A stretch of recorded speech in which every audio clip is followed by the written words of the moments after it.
Live. Hello everyone! Welcome to Ready City Crit. Anthony's name change did fuck things because I'm Beros. Fuck! Wait, who is everyone? Did it just mix no, you it's just me and Beros have swapped. Congratulations, Anthony, you're the DM this You're session. on the DM now, Fuck you. We're no longer in a space battle. Yeah. It's me, Beros. I want to lick my biscuits. It's like he never left. Okay, of course, because you were Eldritch before, that's why. So you need to be E. There we go. Problem solved. I thought because you were still higher in the alphabet than me, because, you know, HAR and HAL, it wouldn't matter. But apparently it just goes off the first letter and then randomly picks, I guess. Fuck me, who knows? Hey, By the way, if at any point in this session... I did. If at any point in the session me or Harry just run off screen, it's because our dog is stupid. She drank so much water she swelled up like a hippo. And we don't know... She did this a couple of weeks ago. She eats like a full meal and then drinks like all the water in the house, like 3 liters of water, and then like just bloats horribly. The last time this happened, we had to rush her into a fucking. The last time this happened, we paid $1,000 vet bill to find out that our dog is stupid. Yeah. So we had to rush her to the emergency vet at like 1 in the morning. To the vet, but like she may shit herself or throw up at any point. So if we randomly just run for it, that's Speaking probably of, what's going I don't know on. where the dog is. I'm assuming it's fine. I'm gonna just go check concerning. on that. Go ahead and recap. Yep. Let's start and if off. you see we all suddenly switch, we've coordinated to just fuck with Harry a bit. Yes, don't fucking change your names. So help me God. But yeah, let's start off with the person who's least likely to have a dog cost them. Oh, I know. Let's start off with the person who's had an animal cost them the least amount in vet bills.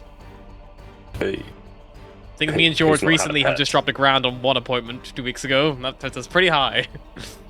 In total, I think we're kicking like around $2,000, maybe 3. I'll go first because I've not actually paid any vet bills because they've always been covered by someone else. Oh yeah. Hi, I'm Anthony. I play Boris Stockhoof, the Satan Rogue Fighter, and I'll pass it on to the person. I'll go. It doesn't matter because I also haven't paid for any vet bills because they've been coming out of someone else's pocket. So, hello, my name is Ryan. I am playing Cyrus Revenmar, the Aesmar Barbarian. Actually, it was a good point you went first because most of my last pets were paid. I paid for the odd, like the small little bills, not the big bills. Not the big bills. I'm paying Volgear the Jurgo Ranger. I know it's definitely not the one with the 50,000 dogs. Might actually be me though. Hi, I'm Mary. Play Astra, the Ismar cleric. Harry, introduce. Quick voice change. George, your turn. Hi, I'm George. I play Atlas Moreau, the Owlin Druid. The hippo sleeping on the bed, so. Yeah, we call her a hippo because she's big, fat, and grey. I've also floated the nickname the Titanic because she is a disaster full of water. Yeah, but who wants They've to been tell us dead what long happened enough last that we time? can joke about that, right? I don't know, and I need someone to send me their numbers. Last time, I've actually got my we book. stole from smugglers. We put some AIs in our ship that are all nuts. We fucked up the first time, and now we just have a radio that only plays Never Gonna Give You Up. But the rest we kind of put in the right places. We were like, what a merry time we will have. Then we tried to leave because, you know, the aforementioned stealing from the smugglers, who knew who we were because they called us, but Atlas was like, we're pals. And she was like, I guess we're pals. And Atlas was like, we're only pals for an hour. Let's fucking get And out then of here. Said smugglers realized, oh, actually they're not pals. They and remembered took that we our were not shit. pals, so they came after us, and they were like, hey, this is what happens to people who steal from us. Space battle time. And we were like, oh. Is it stealing if you already had it stolen? They believed it belonged to them. A few little bits of housekeeping before we do delve into it. For those of it who it is relative to, the quantum entanglement communicators are on D&D Beyond, so whoever has those, please take them in your inventory. Leave that as barrels and Atlas. So please make sure you search them. If you type quantum, I imagine they will come up, because I can't imagine many people put quantum things in 5th edition. And also, the cybernetic eye and cybernetic lungs are also available. Again, type cybernetic, and I imagine they'll be the first thing to pop up, because again, can't imagine that's getting put too often in the 5th edition. That, I think, is more or less it for the add-ons from D&D Beyond's point of view. I'll delete my quantum enwranglement, which is what I saved it as when I was trying to type really fast. Was I faffing around with something cybernetic? Lungs. You had the cybernetic lungs in your chest somewhere aboard the ship.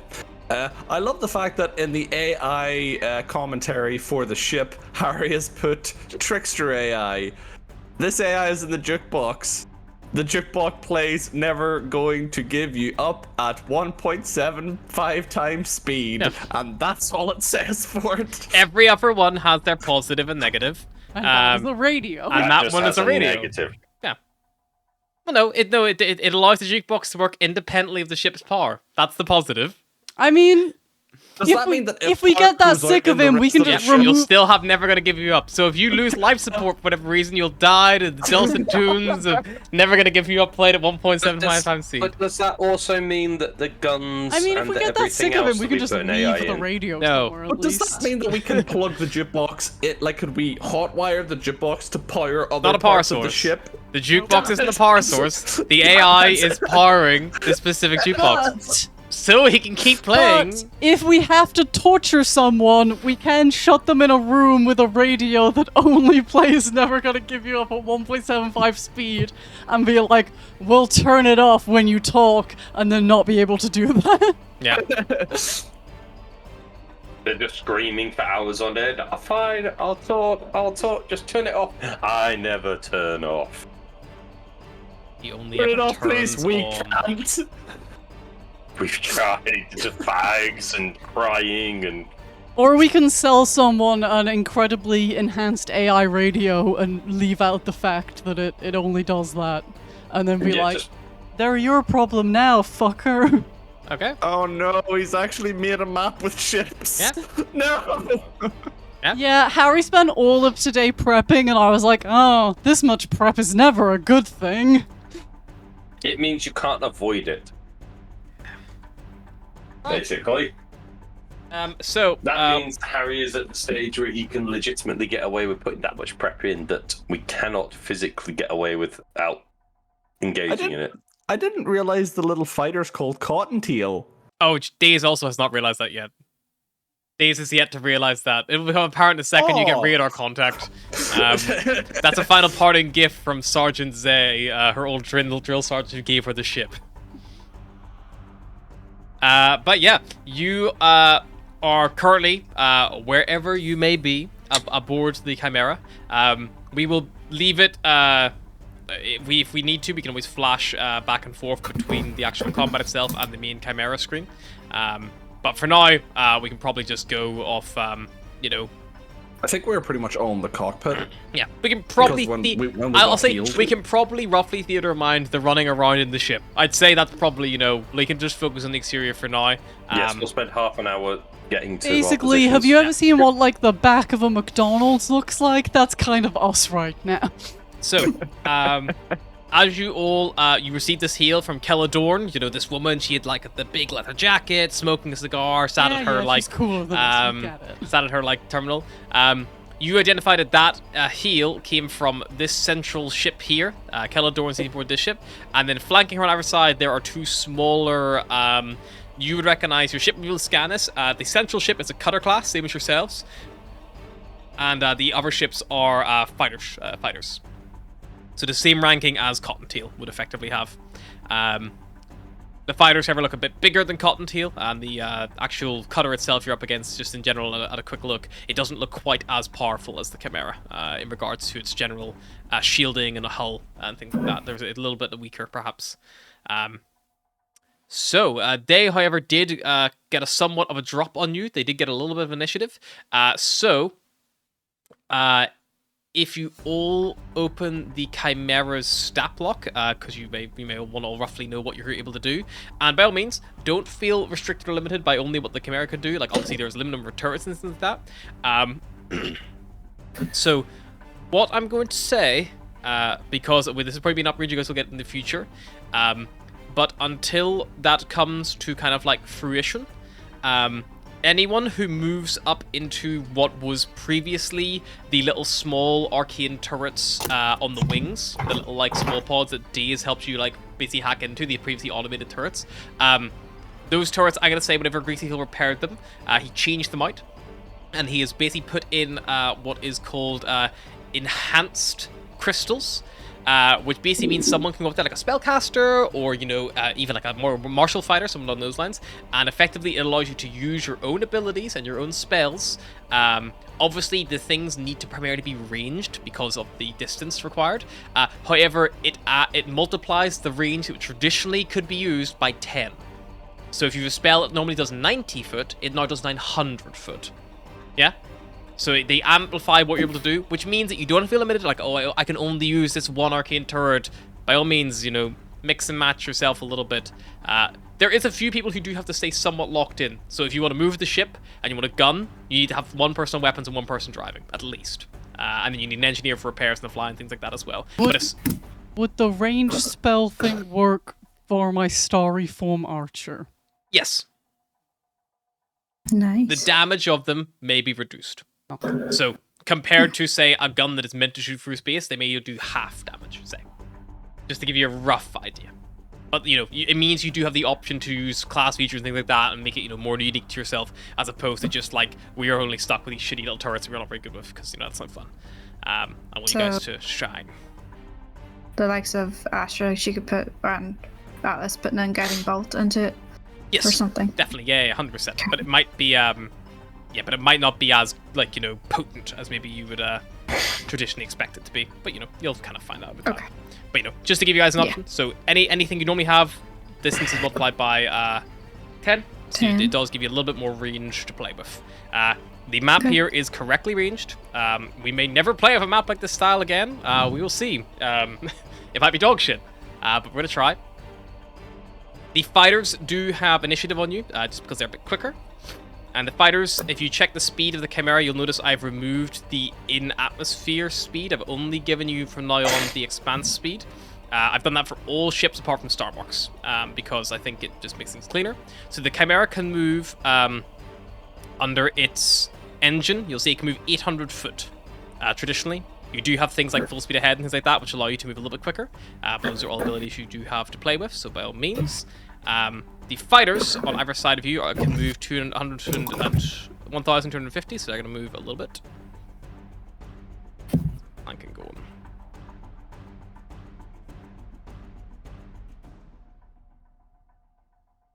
Damn it. Fighters move up. The Chimera is still 2,000 feet away, so that puts you outside the so far traditional range. So they are going to both fire at disadvantage with their arcane turrets at the hull of the Chimera. 10 and 12, I think, will both miss the Chimera. Does anyone else not have music? They will. Yeah, armor class 13. Class 13, yes, so both shots go wide. They do not manage to get a line of hit. You basically dodge out of the way. That is both of the fighters. Diaz is currently on the bridge with you all, but she does kind of get a jump first, and she will say, right, do you want me on deck here with you, or do you want me to get up in the air? Get up in the air. Got it. And Diaz runs towards the Cottontail. She's going to spend this first turn basically mounting up, prepping the ship, like, you know, she has to prepare herself to take off. So she spends the first turn of her action, that's all she does. You also have Sunshine available, you have Serpana available as well, and your AIs as well. Notice some of them have actions that need to be called out to activate, and they do take your action to activate some of the AIs. Things like Saviors in particular, I think, requires your full action to use, which is a full recharge of your shields. Can Savior do what Saparna was able to, as in, like, if we want to put shields on the front or the side, can he control that as well? Serpana would need to control it. So these AI, they're not full AI in a sense.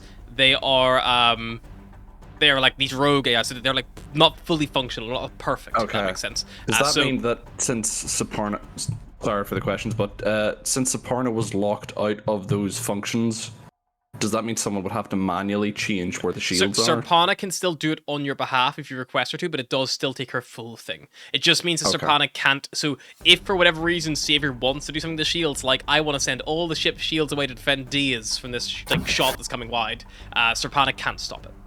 That makes sense.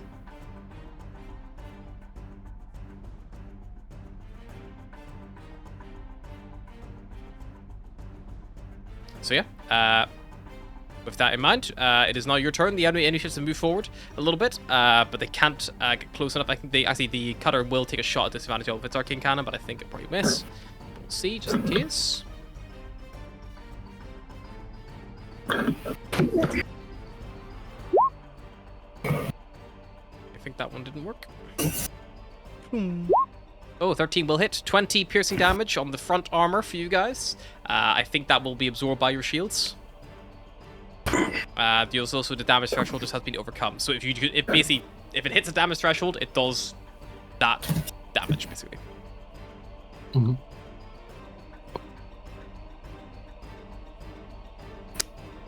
So if someone can record down that the Chimera has lost 20 front shields, please. Who's doing that? So Ryan's on it. I would assume Mr. Engineer.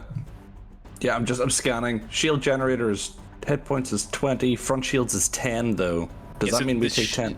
You take 10 damage to the hull then, because they hadn't targeted in particular. Okay. Now that the shields are down, it does not mean they can start targeting more like specific things. So now they can look at targeting like your, anything on the front of the ship that would be there. So things like the helm is now effectively vulnerable.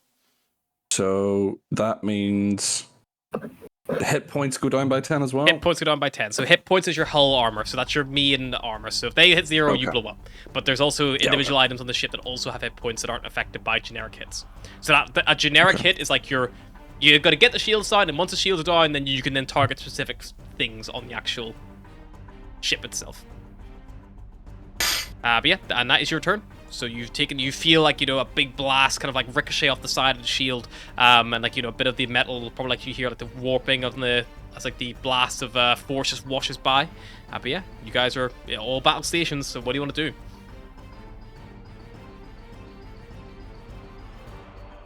I'll go on the helm. Still pilot. Yep, so Asher probably head to a turret. So Asher's going to take over the turrets. Do we want shields on the front and sides rather than on the back? Well, they're not behind us, so... I will say as well, if you guys want to try charging your Starshift drive out of here, that's going to require someone's action for 1 minute. That's 10 actions. I mean, I can if you're trying to run. Shot. But just remember, you were leaving the station with the intention to run, and these guys have basically come at you. So it could effectively lock it down. That is also something very good to be like Serpana, charge the drive, and just have her do it. And it still leaves you guys to move around and do stuff. If we charge the drive and then don't run, what happens? You can just spool it down again. Okay. So you can charge it, and if you're not ready to go in that exact moment, you'll have to abort it, and it'll have to basically cool down, which will take another minute, and you can just charge it back up again. But you're not expending the mana coil to do that. If that makes sense, you're just. I mean, it's probably worth doing as an emergency, right? Yeah, because if we get absolutely fucked, it might be like, let's fucking go. Yeah. Would it be worth having Sunshine doing the charges in case Sunshine we can need? do that, 100%. Yeah, that's what you'd like. And that's need Serpana to switch things. Yeah, let's switch shields. Move shit around if she needs to. Okay, so Serpana, Sunshine will start charging the drive for you. He'll go over to the terminal, and he's like, right, just a quick question: are we ready to jump, or is this like an early jump like last time? You are now ready to jump. So you waited. You hid out on the on the They transit got us station. as we were going to leave. Yeah, Ah, right, and then okay. you're like, right, okay, we're gonna go jump now. And as you left this, because you have to leave a certain radius of any like large bodies before your ship is like it's safe to jump because like there's a risk of damage, things like that. So because you were basically leaving that space, that's whenever you've been now jumped by these guys. Okay. Sunshine, it looks. I'm gonna tell them to check for Sunshine. It's one button, man. Where is my? Is there any chance I can help him without using my entire turn? If you may need to. Sunshine isn't I'm just trained. imagining the fucking SpongeBob thing of like the lid, Okay, the can I run over lid. there and point out to him exactly what he needs to do for a minute? It'll take Would you an action Sunshine- to basically give him the quick rundown, but yeah, he would then know what to Would do. Sunshine be better on a turret? Sunshine is. He's a melee fighter, right? He's a melee fighter primarily. He's got a +2 to his dex. So he's better on a gun than me because mine's only a +1. Well, I was going to go over to a I mean, turret I've once I've got sorted him decent out. dex, and I'm not overly helpful. And also, anywhere Cyrus, if you else. could also go to one of these enhancing, like stations, if you wanted to, like Well, try see, I was the reason why I was using the bubble feature is like, can I put my radiant consumption into the shields, but it's only 10 feet, which would only be 100 feet, which doesn't even cover the Chimera. Yeah, but that would be like an aura from the ship. You know, it wouldn't be from you. It'd be like an aura from the ship itself. So like, it would mean that if the ship got in. So let's say if you were like, Beros, get us into ramming speed, and then you fucking activate it. Like that is the kind of thing that makes sense to do.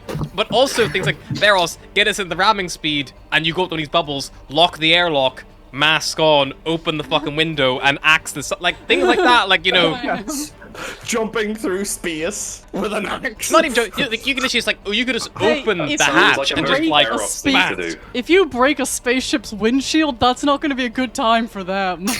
No. But yeah, I'll point at Sunshine. I've got a decent dex, but you've also got spells, haven't you? Yeah, I also have spells. So you could go I will throw do myself that. on the I've got no turrets. little spells, so I can- Were you not on the main Arcane turret last time? The big pew pew at the front? Yeah, I think so. Well, Because we have two little Volgate pew can pews do as well. that, Yeah, right. the little Yeah. pew pews are now you're like basically they're these enhancers. So like you. So you want to go to the little pew pew Yeah. if you can use your magic. I can go on a Astra's little going to pew-pew. one of So them. Astra's go in the one bubble, as is Astra. And then The between two you and girls me, are we just can on sort the out. wings firing cannons. But the guided bolts just like. Could you? Is it possible? Could you do like mid-flight, repairs just to keep it going? Just put a Just go healing around word into the ship. See Plugging what leaks, happens. just like. Maybe. I mean, you have mending. Volga, it might be worth me going on the Arcane turret. Just Yeah. my dex is pretty high, so Yeah. So, and we Volgir both pilot. can- yeah, Volgate pilot, and then Yeah, that's fine. Either one. I don't mind. I can be What's your just Just to the save this hassle. through guy.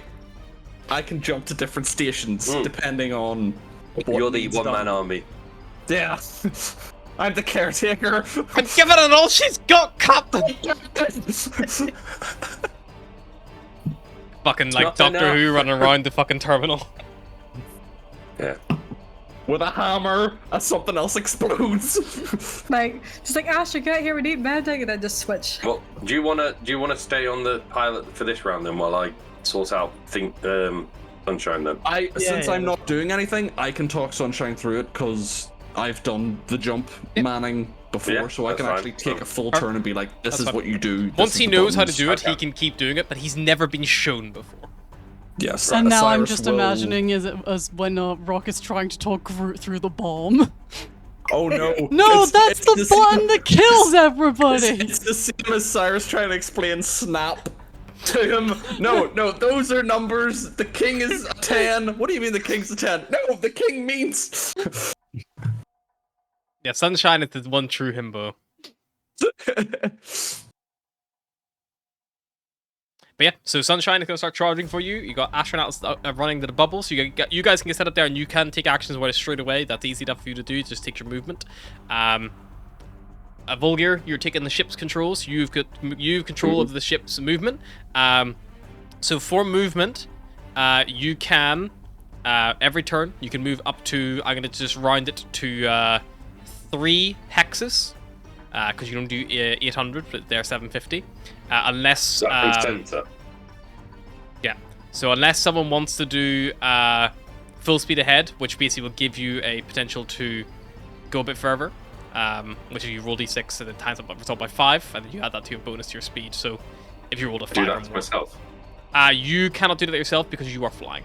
You're pilot. So Well, that's the kind of thing Beros or someone could do to you, or maybe Cyrus running around, doing the little bit of everything. That would be the kind of his thing. Same with no the worries. fire at will stuff, and giving her all she's got as well.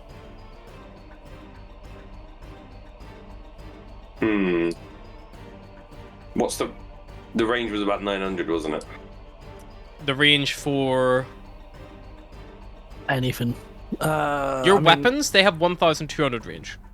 Yeah. So if we went, If you move forward, then yeah, you can put yourself. are we calling that 1,250 just to make life nice and easy? Because we're losing a 50 and gaining a 50. In regards to We lose 50 on yeah, that. yeah. We'll just try to just make it easy. Yeah.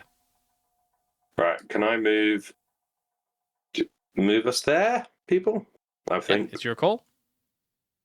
Because then we can attack that one and get that one out of the way. So you're gonna move 5, 10, 15. Keep us there. Cyrus is gonna yell, try and keep them at the front facing of I'll the ship. turn as we go. Don't So like that we're pivot. facing. Strafing. We're strafing. No. So you wanna don't keep show the them nose? our ass. I'll keep the nose pointed here, Yeah, like so. like that. Okay. Yeah. Or do you want to go full? How defensive are you playing? Are you gonna choose true north, or are you gonna go northwest? Because if you go straight We'll go north, that Volger, you would direct. know there's a chance that maybe this one could do this. So So he can only move. He can't move that much. is Can this basically Well, no, but how he the can. shields are The, aligned? the fighters are faster than the cutter. But we've got another fighter coming out in a minute, so that's what Yeah. I'm banking on here. Are we focusing fighters first? Yeah, get rid of the fighter. Yeah. Get rid of the little guys as quick as we can. So, I don't have a triangle. I don't know if that would work, but basically the box is the shields. Yeah. So anything that hits the top is the front sides. So that would be That would the be the most sides. protected. It's a cube. It is literally a cube. I'm not I'm doing more above and worried about below this. because like they wrap around. Okay. I'm more concerned about this way. These things have smaller guns than this one does. That's Yeah. if you want the I'm breakdown, staying as we are. this thing is bigger. If that's the biggest threat. Does it cost me an action to tell Saparna to transfer shields? No, but you can all only use Serpana once. So Serpana, like you guys, has one action, but someone needs to tell her what to do, otherwise she will just continue just to keep the ship running. Can I get her to move rear shields to front shields? Yep. So I'll change that Change now. that. So 5 to the front, please. Yep. The rear shields power down completely. As you change the shields, you hear, "Don't worry, I'll protect us." Like, man. And yeah, unless there's anything else from you guys, there's still a turret to fire. There's still some people in bubbles.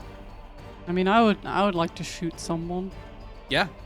if I can shoot someone. The closest target to you guys is 1,250 foot away. So if you have a spell, it can go 125 foot. 120. Yeah, we can call 120. That's fine. I'd say we can, for the sake of 50 foot of that far distance, we can wave that. Then I will shoot a guiding bolt, Go for it. I guess. That's the whole point of moving. If we couldn't attack, I would be annoyed. I'm assuming attack? this is the line that the main cannon is on. The main cannon can turn to some vectors. Don't feel too super restricted. No, I'm just trying to Yeah. cement the physics.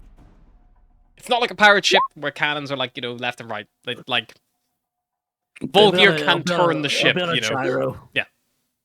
It has a little, probably like a 45 degree, probably like a 90-degree cone of fire. because it's like on my guiding under bolt. your ship.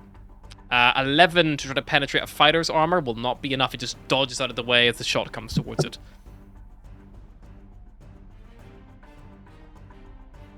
Can Astra try cannonball as well? Yep, go for it. If bad enough. E.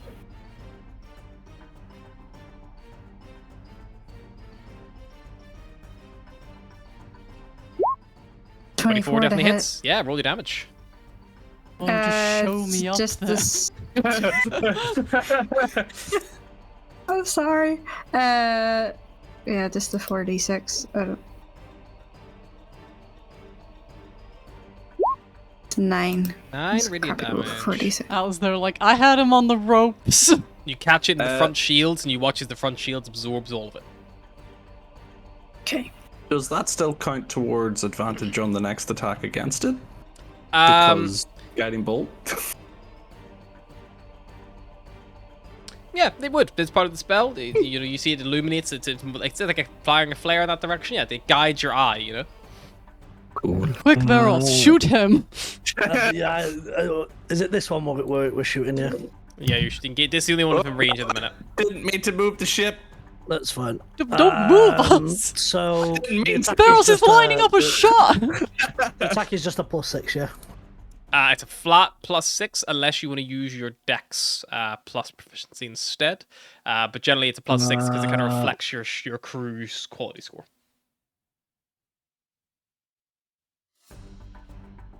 It would be +8 if I was to use my Dex. I would let you use your own abilities. So that's fair.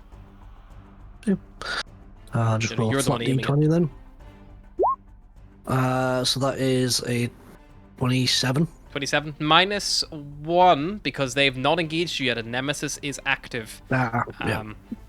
But that still hits. Okay, Full damage. that's fine. It's 4d10.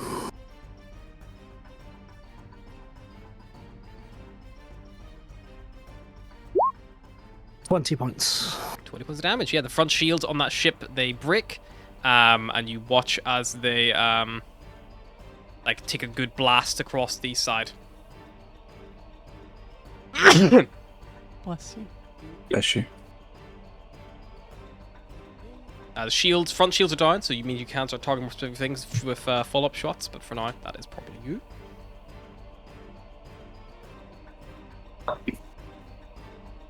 It might be good to hit them with the main cannon first, and then hit them with the smaller cannons to like clear shields, damage hull. Possibly. Okay. And that's it for the Chimera, I believe. Enemy ships. They're fighters.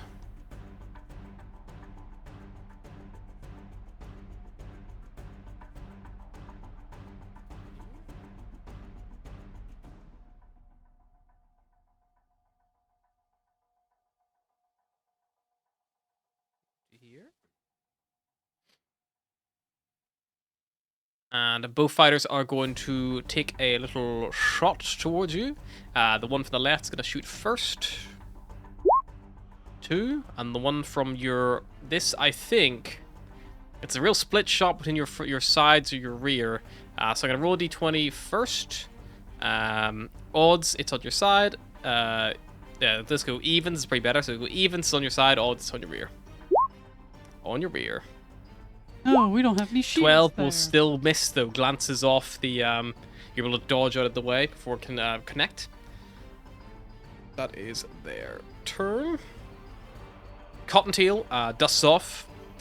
Daze is going to move... Intercept course. Actually, Daze gets up and she's like, okay, I'm ready to go. Where do you need me? Big boys or little boys? Who's giving? I think the fighters are the problem at the minute. They can outmaneuver us. Maybe Right. engage one of the fighters. I'll go for that one you softened up already. It's going for your back. She's going to move all the way to here and just start like as she flies past. She gets advantage on this attack. Good thing, because she rolled dog shit anyway. She flies straight towards it. So that was 5, 10, that's a 250, 500, 750. She'll go 1,000, and so D is like flies towards this thing and then banks hard left and whips around trying to come behind this thing, and she gets there. She fires on the move as she goes. The enemy cutter is going to move towards you guys. 250, 500, so it moves up to here. And it's going to try to blast your front armor.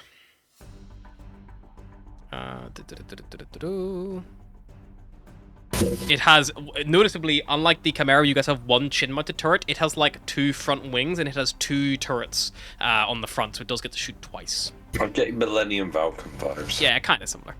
It is now within effective range. That one, 22 for 27, and that is going to be on your front.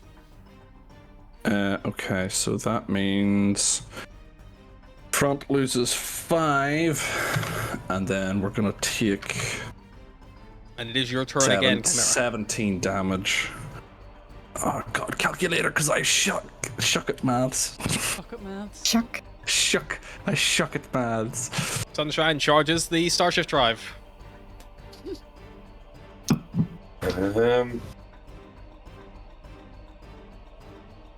22 take away 5 is 17. 17 damage to the hull. 173. Okay. Do we want to keep any shields on the sides? Do you want to do the shields at the very Just end two once you've seen sides. where we've moved to? I mean, the hull's Okay. looking pretty crap right now, right? We're on 173 out of 200. That's in total. The hull only has 50, right? No, the hull has Oh. 200. Oh, okay. The helm Yeah, has the- 50. Ah, right, okay. Right now, it's just disadvantage focus range? firing your hull. It's just just like slamming you guys. It's not started taking on systems yet. What's the disadvantage? What's the disadvantage range? Well, this is the thing. What I'm thinking is Cyrus doesn't have to stick with Sunshine anymore because he's been taught No. to hold the button. So what I can do is give her all she's got. If I run into engineering, I can boost the shields by 1d10 plus proficiency, Yep. which for the ship is 6. So if I move 4 shields to the front, leave 1 on the sides, I can potentially boost them by a maximum of 16. Could be the difference between It would be good. It would be good to do that towards the end. Yeah. You also do have I Savior. think- Savior can Yeah. fully restore Oh yeah, shields. true. Yeah, but I think we fully restore shields when we have no shields.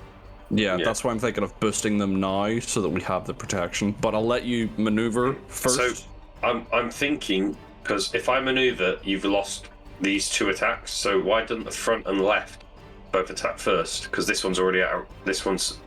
Engage. If I move there, you can still attack that one. Or you can do all your attacks now. Okay, Either one. if he moves, it will change the range of your attacks. But the angles, Yeah. don't worry too much about the angles. No, that's what I'm worried if you about. I'm want worried about to- the range. Yeah. If you If want to you want- attack now. Yeah, we can attack and then retreat back, and then I can boost the shields on the Are front. we doing That's what I'm big gun, thinking. little guns, or little guns, big gun? Everything. Fire everything! Everything at a different ship. Because I'm assuming the left side can only shoot at the left, and the front can only shoot at the front, and the right can only shoot I at the think right. the turrets are like up, so they can actually Like shoot pivot. over. Yeah, but I don't think this one on this corner can shoot that way, can it? They're, Across if you the kind of ship. imagine, they're not necessarily like on your wings. They're like on the top of the wings. So like they're like on the Oh, on okay. the biceps. If like my arms are fully out, so They they're can kind of kinda near. Do we want to Shoot just get rid wherever of that they one want, then? Right, I'll tell you what. I'll shoot the big turret at this one. If it's still alive, then obviously you can target it. Yep, you cycle. Big turret around. It swings around on the chin mount. 18 definitely hits. Yep. Are you targeting a hull? Yes. Okay. Damage.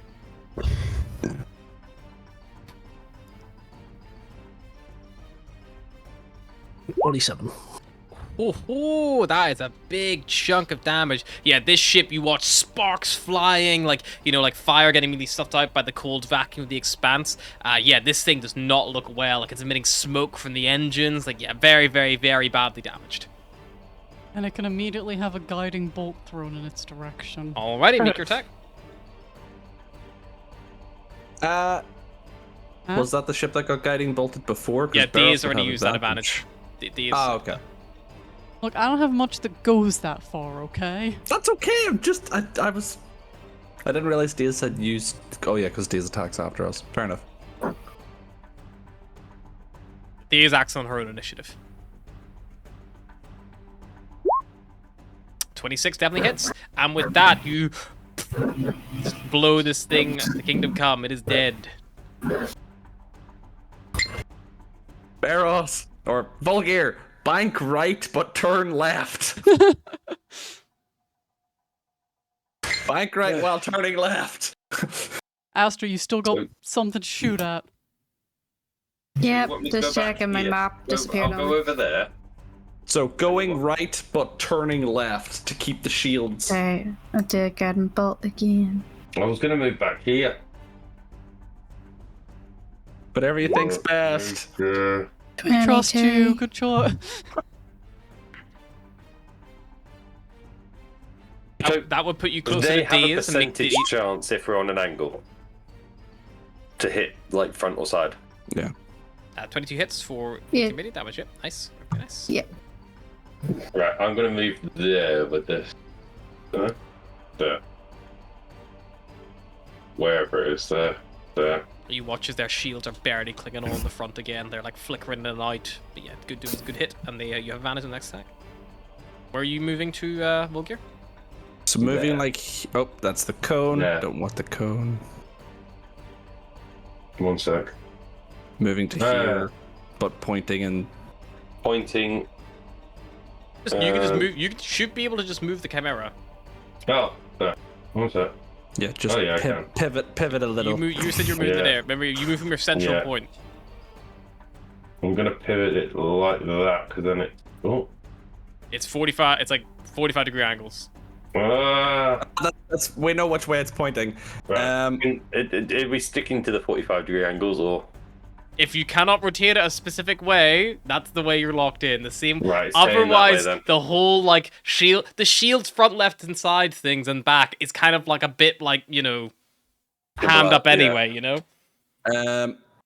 When it says boost the shields by 1d10, is that boost all shields by 1d10 or just a specific one? It boosts the shields in general. So you Okay. you pick an area to boost effectively. Do we want to leave some shields on the sides? Yeah, on the left side only. Side the shields, sides, the principle. sides. They share. So what? Oh. Leave 2 on the sides, put 3 on the front, and then boost the front shields. Okay, so you're gonna use your Yeah. Pana to transfer shields. Yes, please. So that is 2 on the sides, 3 on the front, And then I'm gonna give her all she got. I'm gonna boost the front. I know the fighter can outmaneuver us, but they've got the bigger cannon. So 1d10 plus 6. Yep.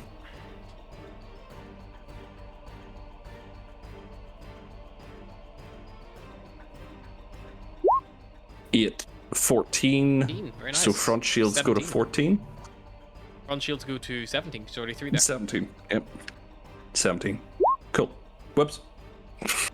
Alrighty. Anything else from the Chimera, or is that us? We've Think that's moved. it. We've shot 3 times. Shields are done. Sarpana's done. Sunship is done. I think that's everything for the Chimera. Alrighty. Then next Yep. up we have the fighters acting again. Only one left.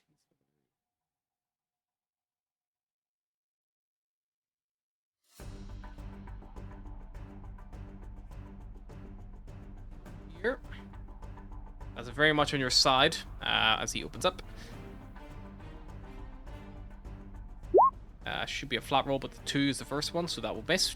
Shot just goes wide. These is going to radio game once more, and she's going to say, I Radio can blow get, ship when I'm next to I can intercept the one on your left, or I can go for the one to your front. What do you need me? Front, I think, this time. She might not make a lot of damage against its shield. She might be better engaging in the other fighter. Keep them occupied while we deal with the big one. Yeah, true. Yeah.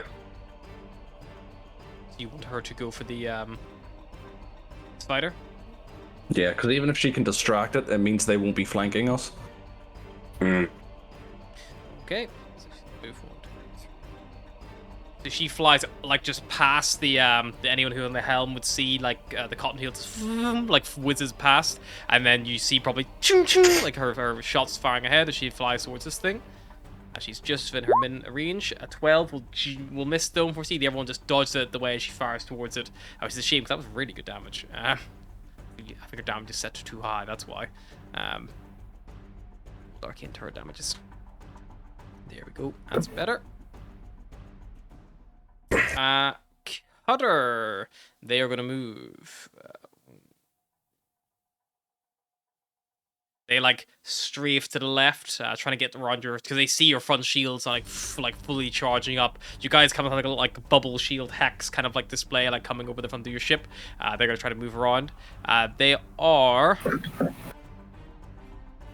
They're shooting down towards your side, like both on the corner again. So I'll roll. Odds it's your side. Evens, they're going to hit your front arm with this first attack. With both attacks, actually. I was going to dump both to make it easier. Cutter. 14 turrets. 20 will hit for 25, but the other one just glances off. So the shields do tank a good chunk of that. And then your damage threshold stops any damage to the hull. So you lose all front shields, but you do not take any further damage. Thank God we boosted them. Stop it. So always remember about your damage threshold, because if the shield can reduce it below your damage threshold, you take no damage on the actual item. What is the damage threshold? The damage threshold for the Chimera is, I believe, 15. Is that the shield generator? Nope. Armor class 15? No? No. It's a damage threshold is basically, I will double check. But a damage threshold is basically, it's if you roll below a damage threshold against something, you can do no damage. The shields don't have one, so the shields are just temporary hit points. They just always will take a hit if they're hit. But then if they then hit like your hull, which is a damage threshold like 15, that doesn't do any damage. If that makes sense. Okay. But I'll double check for the cutter here. Hull damage threshold is 10, sorry. So anything that is, if it hits you for a 10 or more, you take the full damage. But if it hits you for a 9 or less, you take none. So because that did 25, your shields absorbed 17. There was 8 damage left, so you took nothing. Oh, okay. So it means it saves you having, it just like, it's as if it just glances off the armor, because it's still armored, to some level. Yeah, it just basically means it doesn't need repaired, because just like, so basically any overspill from the shields, if it's higher than the armor class of the hull, it'll punch through for that damage. Yes, higher than the damage threshold. Yeah. Okay. The AC to hit you is 13. 10. Yeah. I just find it. Yeah. Alrighty then. And that is more or less it for them. Chimera. Do we want to focus on defense or offense? Because I can either try and boost the shields again, or I can fire at will, which will gain advantage on the next attack roll it makes. Which let's do offense. Well, you might already have advantage because they've hit us. It won't give it. I don't think it gives us advantage. It gives us a +1. Oh, he gives us +1. Yeah, I can give you fire at will if you want, Barros. Cyrus will run out of engineering up to the pilots. I'm gonna say, just for the sake of it, I will have moved them to here instead, because they would have wanted to keep that distance on you guys. Otherwise, they would have fired at disadvantage. So you guys are still busy with effective range as well. Wonderful. Happy with offense, everyone? Yeah, Barros, fire at will. Do we want to just get rid of this guy down here? I don't know if Barros can hit him from where if I move and then I face that way, the reason assuming we think we're gonna hit him down there. If Atlas and if the left gunner plus Daze focus on the fighter, and then the right gunner and Barros focus on the cutter, Well, I think we just all everyone focus on the fighter, get rid of the fighter, and then it's just a 2v1. The problem is we've only got 2 shields left. And they're on the sides. So we've not hit this thing once. Ideally, we want to, and it's hit us twice. Right. Okay. Well, do you want to hit it with the big ones first and see what happens? Yeah. Oh. And then make a decision on the small ones. Do you want Atlas and Asher to go first? Then there's a chance of Barros getting advantage.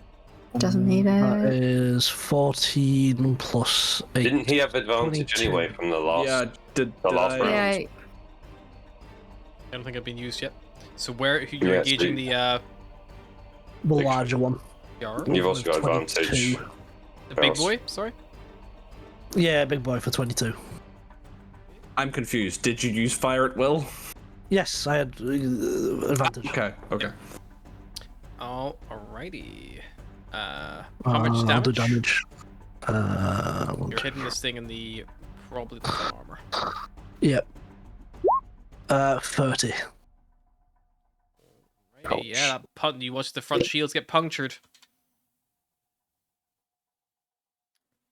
And it does take the damage. Should I tell Saparna to split the 2 last points of shields we have to the front and sides, just so we're covered? I think it's just worth just keeping it all on the front and just trying to reduce the front as much as possible. Okay, so we're tanking. It's either that or Volga, you rotate so that we're full face on. So. But that's what I'm gonna do. That's what I'm thinking. We rotate. You've got and the then cottontail the on other your left focus. flank as well, so like Yeah. they might be If- able to draw fire. If I move here, if I move to here, if the other 2 remain, just shoot on that. Hopefully kill it. I can just fully face that. Also, Yeah, remember that the fighter will act before Daze will, so if you move past Daze's blocking shield right now, there's a chance that they will just ignore her. So, like, sending her that way might not help, you know? Unless they're already transfixed on you. Daze is trying to intercept right now. She's successfully, like, somewhat intercepting. She's just off your front left wing. But if you then move, like, to here, Faster. they're not going to engage her. You know, that's not. So basically, she's drawing fire. She's using an Potentially. action to draw fire. She Like is now dodging, a effectively. closer threat, technically, than you guys. Right. Do we want to just move all attacks on that one, and we move, and if I move over this way, we're at least out of range of one of them. Yeah, You know that what I would mean? that would definitely mean that they would have to be turn fire towards her. That would be a very good way to use it. If I move this way, then we're completely out the way. I can turn face that big ship completely, and leave Daze to deal with the small ship that's damaged slightly. Yeah. So am I asking Saparna to convert shields to front? What should we do with the attacks first and see where we go? Okay. Hit. So do you want to do your attacks first? Because that's out of range unless you want to take a disadvantage and give it a shot. See what you get. Because the guiding bolt's not been used yet, has it? So it would be a straight roll, wouldn't it? The guiding it bolt on that nothing one, being yeah, it's hit? not. I think Daze actually probably should have used it. I don't know if I actually rolled for it properly or not, to be honest. If she hasn't, can we? I think she Didn't did use it. use it. I think she missed. Yeah, based on that, it looks like she did use it, missed. Alright. So, Okay, I'll let- we guiding bolting the big one then. Yeah, that's cool. The good news is Daze actually hasn't damaged this thing because I just realized she wasn't adding her +6 to attack. She's been rolling flat fucking dice, so she has done a good chunk of damage to that one as well. It's not dead, but it is definitely quite badly well, damaged. does that mean one of you wants to give it a last little fucking oomph? Maybe. Is that what Ash is The doing? Or is final Ash going for the big one? Or do we just focus fire on the big one and let Daze deal with the small one? We can Sure, tank the Nash. damage, can't we? Asher misses anyways. Yeah. You will, well, I mean, Asher, what are you aiming for? That one's out of range. Maybe go for the big one while its shields are Yeah, down. Try the and big one. punch the hole. That is slightly too far at the minute. So you'd have to be going for The this big one. one? A 13 against a cutter class ship, which is the same class ship as your ship, will hit the hull. Oh, If that's what you're going for. But the shields are down, so you could try to Yeah. call a particular component if you'd like, or Aim for one of their cannons. You can aim for a Yeah. weapon. I'll try and take. It is slightly more. Do I need to roll again? No. You just have to tell me. You just tell me what you want to aim for. The 13 is the hit. I'll remind you, it's the same class ship as you guys. Yeah, probably cannon then. Okay. Yeah. A cannon's AC is 15, so that will miss the cannon. Damn. So because they're on the edge, like you have to shoot a bit wider, so there's more chance of it being able to dodge it. Oh yeah, arcane turret 15. The helm is a 12. The hull is a 13. I miss. Atlas also misses. Guiding bolts flying out from your ship, from the little, like, basically, like, you guys in the top here, if you kind of imagine, you almost have, like, little, you almost have little glass domes, and they've got little, like, crystals, like, all around them, like, at various angles, and you're basically, like, you're basically casting a spell into a crystal, and it's shooting from that crystal, like, out of the ship towards them. So you're like, that one's a target, you're grabbing that one, firing, like, it just goes wild, like, fuck, like, you know, like, as the ships all move, like, this is all happening while you're moving, you know, like, it's... Yeah. I still need to move, don't I? Yep, so move where you want to go. We'll go there, so just to allow one. As you move then, within close actually, I'll say proximity that. of the debris of another ship, Volgear, make me a Oh, piloting no. check, please. As the magnetic hull of the get- Chimera. Damn it. By any chance, does space vehicle tools check Yes, work? yes, that works. So I get. What is it? As you get What close, are you they? see little bits of shrapnel of the exploded ship just start like coming towards you and threatening to impact the hull. So I'm I assuming. was gonna say, does that increase our AC? What is it? So is it just Armor, Dex armor. plus efficiency plus a D20? Yep. We'll destroy your ship and use its scrap as shields. So it'll be a 17. 17, you manage to pull like the ship. You basically like lift the nose because the main risk there was that the shrapnel would be risk blocking your vision of the hull out of your window. So you lift it up and you feel like the shrapnel like dum dum dum locking on. Beros, the turret you're operating, if you stay here much longer in this kind of position, there's a chance it might start restricting your turret's like ability to turn and stuff like that. Just because it is beginning to block stuff. Yeah. And that, I think, will end the Chimera's turn, if I'm not mistaken. Yeah. I think. Alrighty. Yeah. Next up, is that our fighter? I didn't move shields. Did we want to move shields? Oh shit! Yeah. Yep, if you want to move them, call it. Yeah, but it was all front, wasn't it? Yep, that's fine. All front? Yep, Because we've you only can got just 2 want left. to do that. Sunshine still charges it all up, so that's 3 out of 10 for the charge.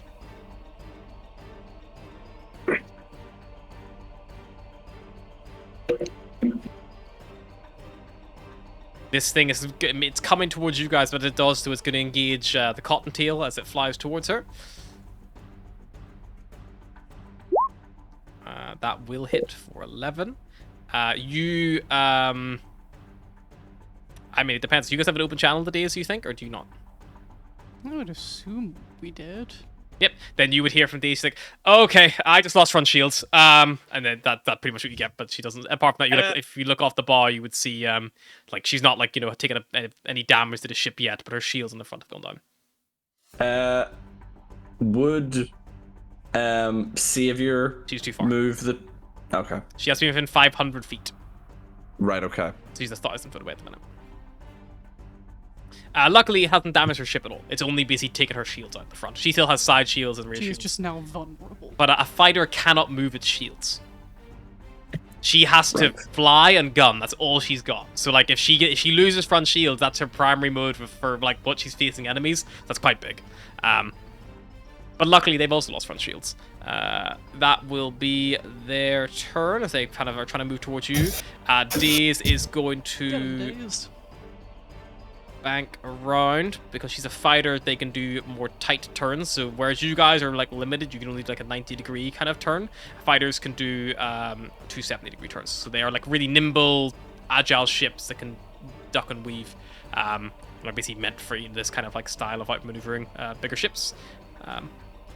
Whereas some of the really big ships, it's like take a 45-degree angle turn. It's like, oh god. So Daze is going to go. I imagine 10 turns later, you are still turning. Yep. Daze is he's coming in from this guy's side. She can actually retreat back again from the front, actually. So yeah, she like banks back hard, like loops under herself, and she's gonna open up this guy again from Just on our blast working turret. That roll. 25 to hit for 18. I think that is nearly dead, but I think it's still up. 19 health, yep. So you watch as Diaz lands a really big strike on this thing, but it just manages to maintain its, still got some kind of integrity, as she will then use the remainder of her movement to pull back into your snug again, kind of under your wing, and she will turn her, you see she turns her ship as she goes. She kind of like, basically just like a fucking, like, a full 270 turn, fires while going, and then she points her front armor towards you guys to, like, use you as a blocking force. To stop it from getting her weak spot exposed. The Cutter's turn. Cutter's gonna see the tiny little fucking cottontail, and it's gonna move. Closes the distance, and is gonna shoot the cottontail in the back. Turrets. First one. The 15 are hard to hit. 25 hits for 21. Your AI is going to use all of your shields to try to negate as much damage as possible. However, that is still going to be... These only has 5 armor on her rear, so you guys have 2 armor and 2 shields in total, is that correct? Shields, yeah. So that is still going to be 14 damage to the hull of the cottontail. Big sparks, big flash. It is then going to shoot the secondary attack and is going to go for her engines.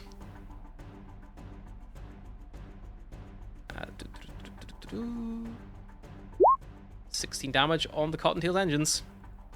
Big sparks come from one of the smaller engines off the side. But yeah, it is still just about trotting around. Chimera. Question. If the Cottontail lands onto the back of the Chimera, is it covered by our shields? If you have shields up, yes, it will be absorbed in. Can it still fire while it's on our back? It will be limited. It could probably fire straight ahead. Okay. I don't know if anyone else is going to be on board with this, but I'm thinking Diaz retreats to the Chimera, and we basically use her as another turret against the big ship. I can get Savior to replenish all of our shields, in which case we just have our back, like, full shields at the front, and we just lay into them as much as we can with as much firepower as we have. So we basically have to, like, reverse to here, point directly towards this cutter. Well, hang on, so how far can we move? You can move up to piloting wise? 3 hexes. So we could move 1, 2, 3. Dex can rotate. move. She can move 5 as well, so she can close distance. It's pretty good. So we could move 1, 2, 3, turn full facing to them, full shields at the front, and everybody just fires basically dead ahead, hitting both the fighter and the cutter. Potentially, but the shields on the front are down, where the ones on the side probably are still up for them.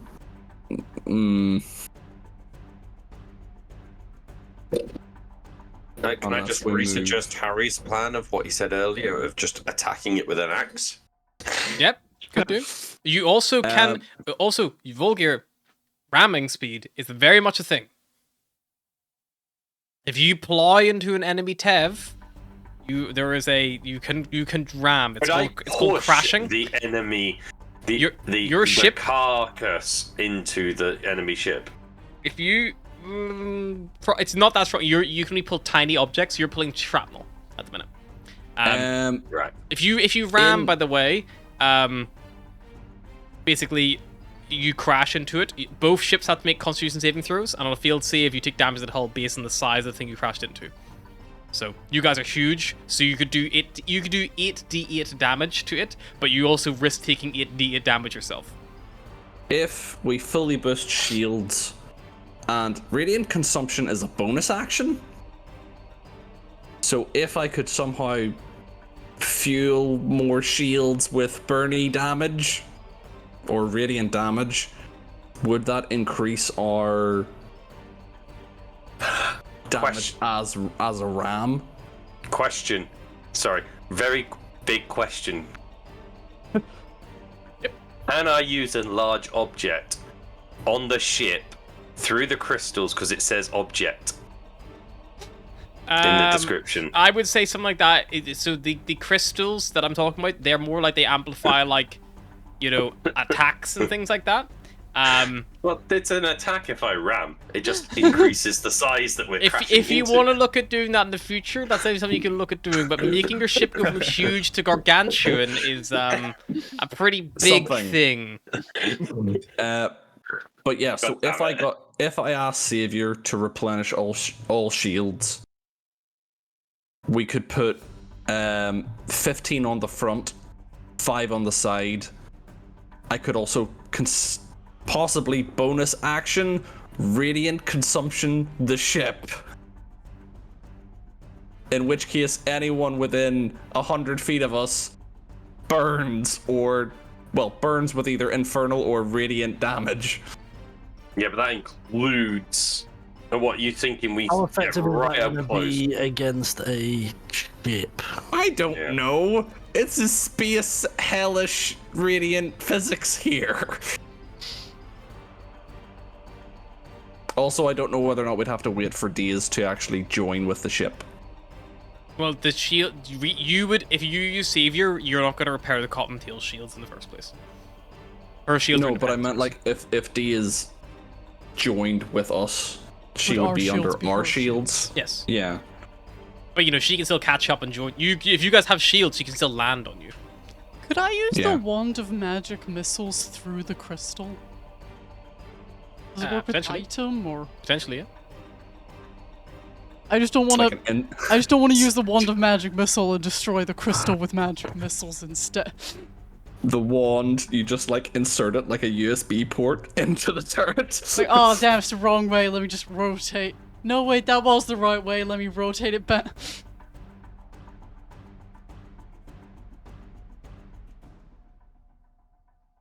Yeah. What are you doing? Anyone? Just tell me what I'm shooting I've at. I've given my idea. Nobody's. Sounds like someone don't gotta start suppose doing if- shit. I don't My suppose advice. if we flew under Days, that would negate her having to land on us. Would require piloting check from Bulky. Because he would be like trying to line up like the magnetic like docking gear effectively. This ship I know here you is kind probably of fucked already, isn't it? Hmm? The little ship is already. The little ship is about to explode. Okay. It looks like the Somebody- little ship is ship- about to crash into you guys at speed. Okay, how about somebody take out that little ship, or try And to? it does also look like the Daze is trying to still intercept that little ship, even though the big ship's on her ass. I'm gonna try and shoot that little ship. Sure, go for it.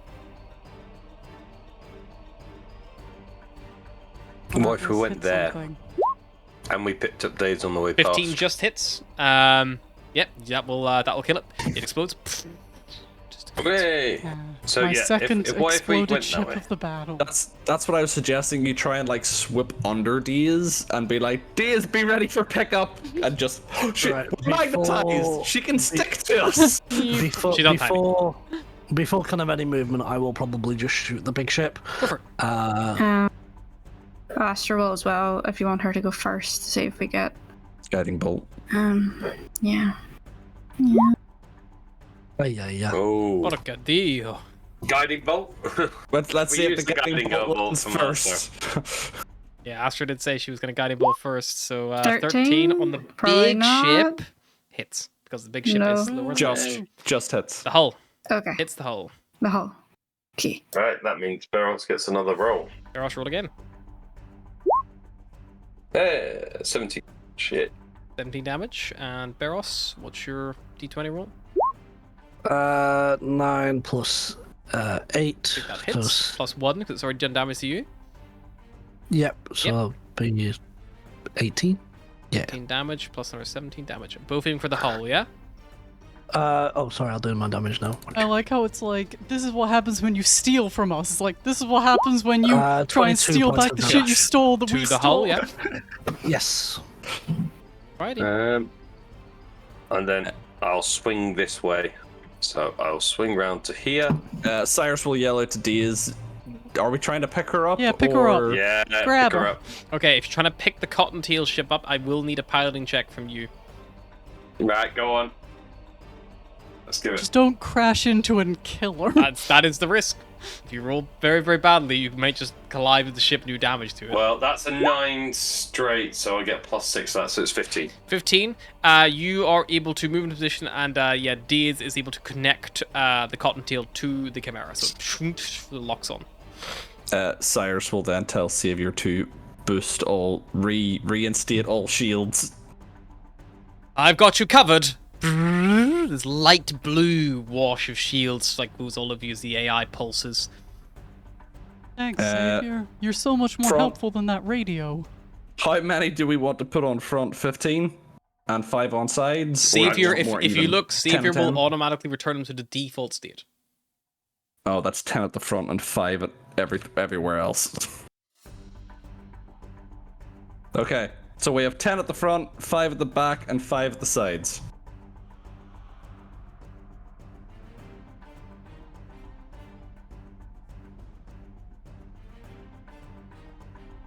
Have we hit I the can ship sti- at all yet? I can still bonus action if you want me to. They're literally on top of us.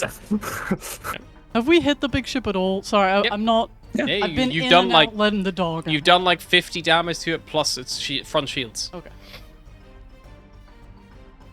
I can only kind of half follow the battle when I go downstairs because my thing like cuts in and out. Consumption, yay or nay? I mean, with that, we're pretty close. If you got a bonus action, Go you might on, as well. buddy. I know you wanna.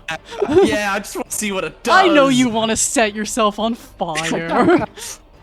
Yeah, is there a crystal in the shields that I can just like boop? So there's not a crystal in the shield. You would actually need to go up to one of these little arcane bubbles, effectively. You're I've booping got one of them I've out. got the movement for that. I That's haven't even moved this funnier. turn. You're just like, move. You Skip squeeze up in next to Atlas, I assume, based on sort of like Whoever's- yeah. interaction. Just sure, why Frontal not? owl noises. Jack, get your wings out of my face! I'm trying to help. And yeah, you yeah, I grab will- one and you cast it, and yeah, it's kind of like the reading consumption like it flares out briefly. Describe what reading consumption does, please. Radiant consumption. You shed a bright light in a 10-foot, now 100-foot radius, and dim light in an additional 10, which is now 100. Once on each of your turns, you can deal an extra 3 radiant damage to a target when you deal damage to it with a spell or attack. At the end of that creature's turn, if it is within the 10-foot, 100-foot radius, they take an additional 3 radiant damage. And I am going radiant. I'm not going infernal. Although that would be funnier because the flames would just explode at the ships. Like, did they just explode themselves? Crazy. So basically, we become a little star. Little radiant star. A little radiant star instead of a little Bernie star. Need to check something.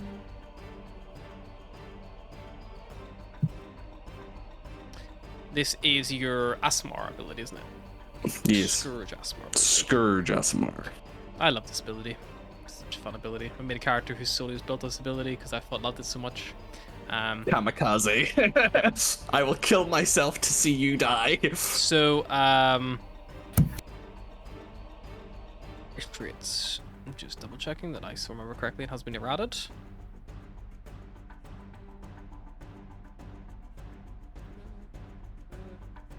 Each creature within 10 foot of you takes 3 radiant damage. Okay, cool. The Chimera begins to, like, the shields flare with this, like, bright, divine, radiant consumption of the hells, of Abaddon. This, like, red, fiery power, which washes over, it. Anyone else doing anything, or is that the Chimera's turn? Already shot my shot. Alrighty. At the end of the Chimera's turn, the Chimera takes 3 damage to all of its shields. Oh, fuck. Because No. it hurts itself. You forgot Correct. that part, didn't you? And it's not I forgot immune to about the fire that part. damage. or whatever. I chose radiant, but It's also still... not immune to radiant damage. No! Otherwise, the guiding bolt would be a lot less effective. We need a radiant buffer. I'm just glad See, that we that is the kind of Contel thing back that you and might the want to look at an Contel is upgrade in the now future of, included. like, can we, like, get a conduit specifically for this? Like, yes, definitely. These are just, like, generic... I'm gonna put that in my notes. Need Radiant buffer. Radiant/infernal buffer for ship. Daze can't really move. She's locked in right now. So she is going to fire her arcane turret. I'm about to say, she's literally facing the thing. She misses. Aha! Just Good wide. job. She just hears through the radio. Days! No one has remarked on that. At the end of the Cottontail's turn, the Cottontail takes 3 points of damage to its side shields. I'm regretting my decision. And it takes... I will say, because its front shields are 0 and its rear shields are 0, it's going to take 6 to the hull. You're gonna kill Daze. Yeah. Kind of feel like I'm cooking in here. That'll be her turn. It only lasts a minute.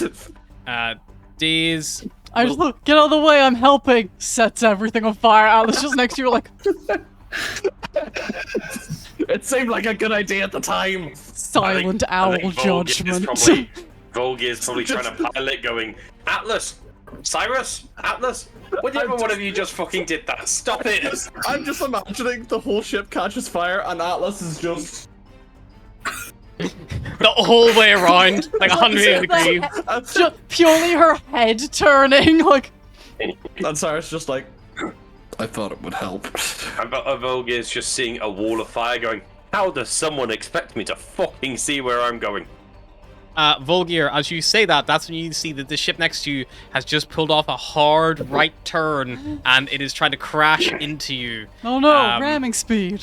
Ramming speed. It can't get much speed considering it's next to us. Then it still swoop. It can swoop. Yeah. I need you to What? make me for the lovely, lovely Chimera. Starwind Serenade, a what are you Constitution saving doing throw. here? 1 sec, let me get the bloody... It's all built on What is- Starwind Serenade. It's all originally there. But now it's Right, it's speed. all on the thing, I'm just looking to see what, if there's any, what pluses there are to it, or whatnot.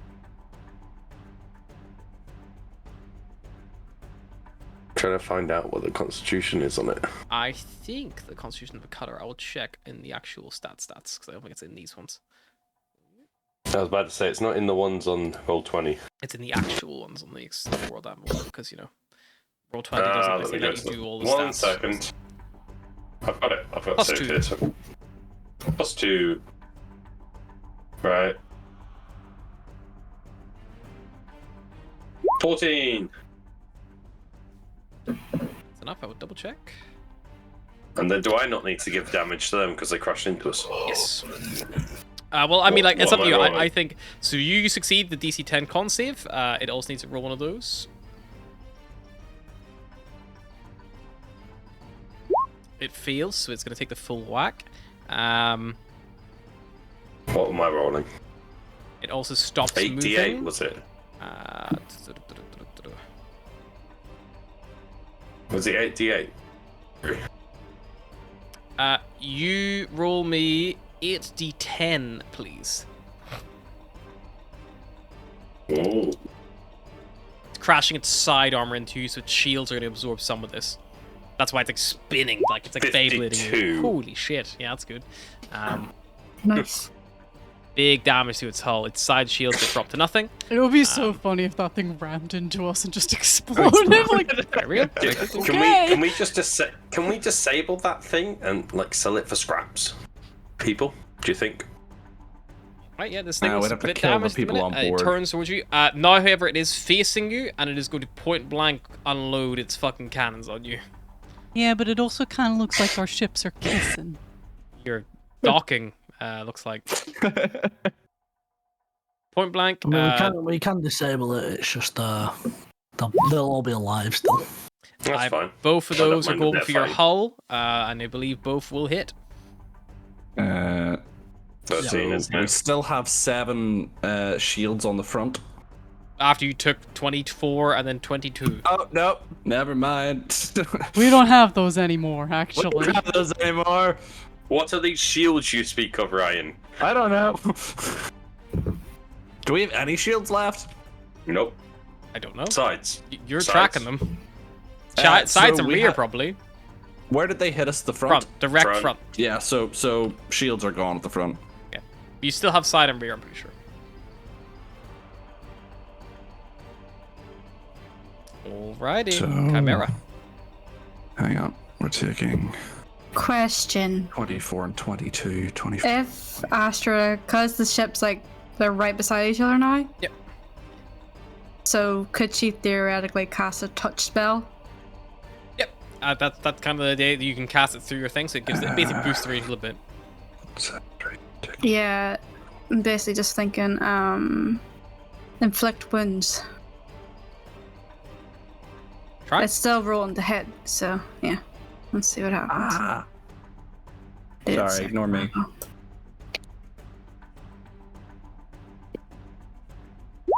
That's a 25 to hit. 25 definitely hits. So then, let's go 4d10. 30 damage. Very nice. Yeah, they have no shields on the front or sides anymore, so that, like, if you watch as, like, it begins, like, some of the ship's lights begin to, like, fade out as the tar cuts out there, things like that. Yeah, it's definitely looked bad.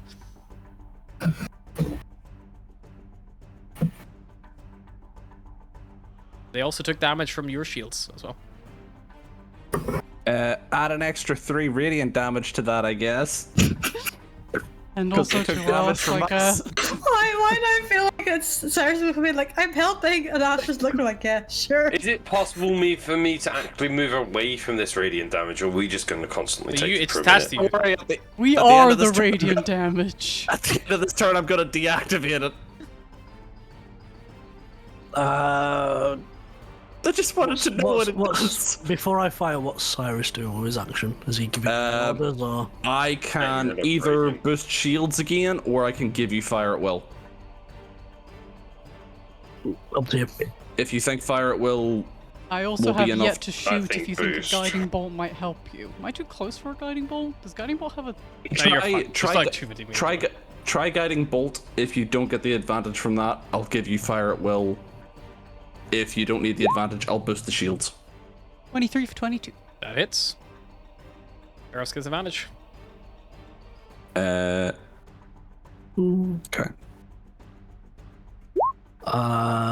Yeah, Definitely 14 hits. plus 8, 22.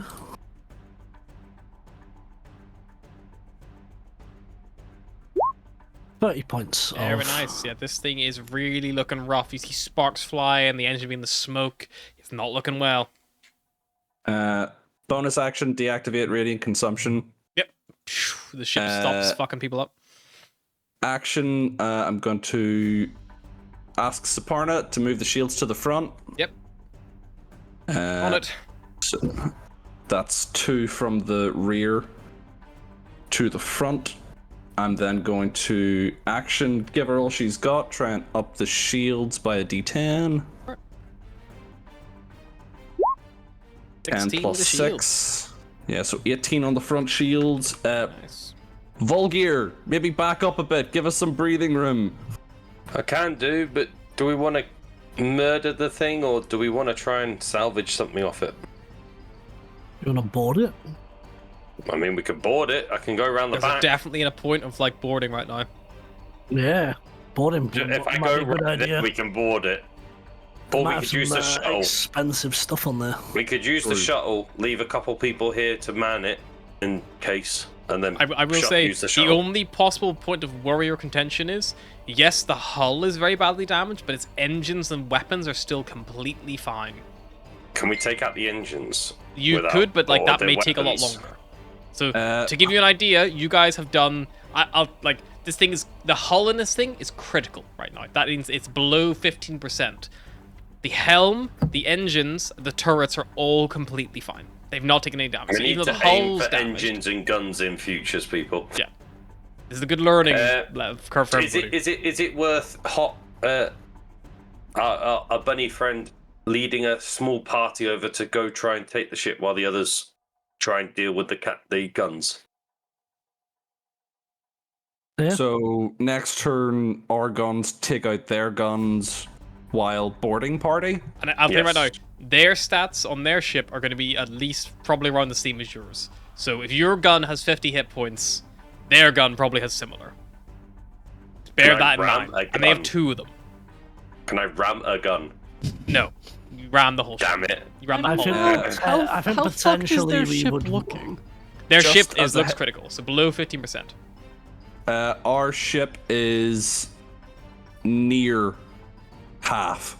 I think in- we could. in We hull should integrity. fully disable them. Just get rid of their Yeah. engines, get rid of the Yeah. guns, The guns out. and then. Let's get rid of the guns first and then go for the engines. Okay. Yeah.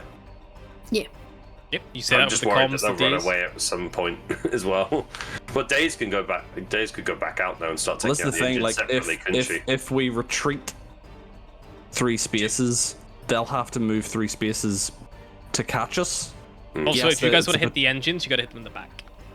Yeah, that's what I'm saying. Do we let Hot back off now and she can go round the back, start shooting the engines while we take out the guns on the front? If she's confident in you. We do have number advantage. Ask her the question over the comms if she We'll only give thinks it a she go. can take out the end. Do you think you'll be able to do it without dying? I mean, like, the engines are pretty strong, like your ship. It could take me 30 seconds at least, if not I longer. mean, do we need to board the ship? Can we not just blow them No, up we like could the other destroy it. ones? I mean, like, bear in mind, I'm not looking too great over here. Should we just take it out then? I mean, we can do it. It's just there probably is If some we decent. if The Hang longer on, you on guys there. are in combat, the more damage you might sustain. The more damage you sustain, the more risk there is of your ship, like, you know, Also, Need fixing ship repairs. expensive. takes time. Yeah. Can you If- salvage after your? After You If can you salvage, t- if yeah, you- like, but like, it's not gonna be as good as you get it. Like, Why don't we just take them out then and salvage if you afterwards? take out the helm, that pretty much kills navigation and stuff, doesn't it? That blows up the entire ship. No, the Yes. hull is the ship. The helm, if you destroy the helm of a ship, it basically means it can no longer turn. Seer. Yeah, so it's So it can still drive the guns forward and can back. shoot. It still has engines, so it's like I can fucking I can give it all, reverse it. I but vote it we can no just longer turn. blow that shit up. Blow it up, send the shutter out, collect what we can, and then go from Yeah, there. we'll just salvage from the wreckage. Yeah, just do that. Sod it.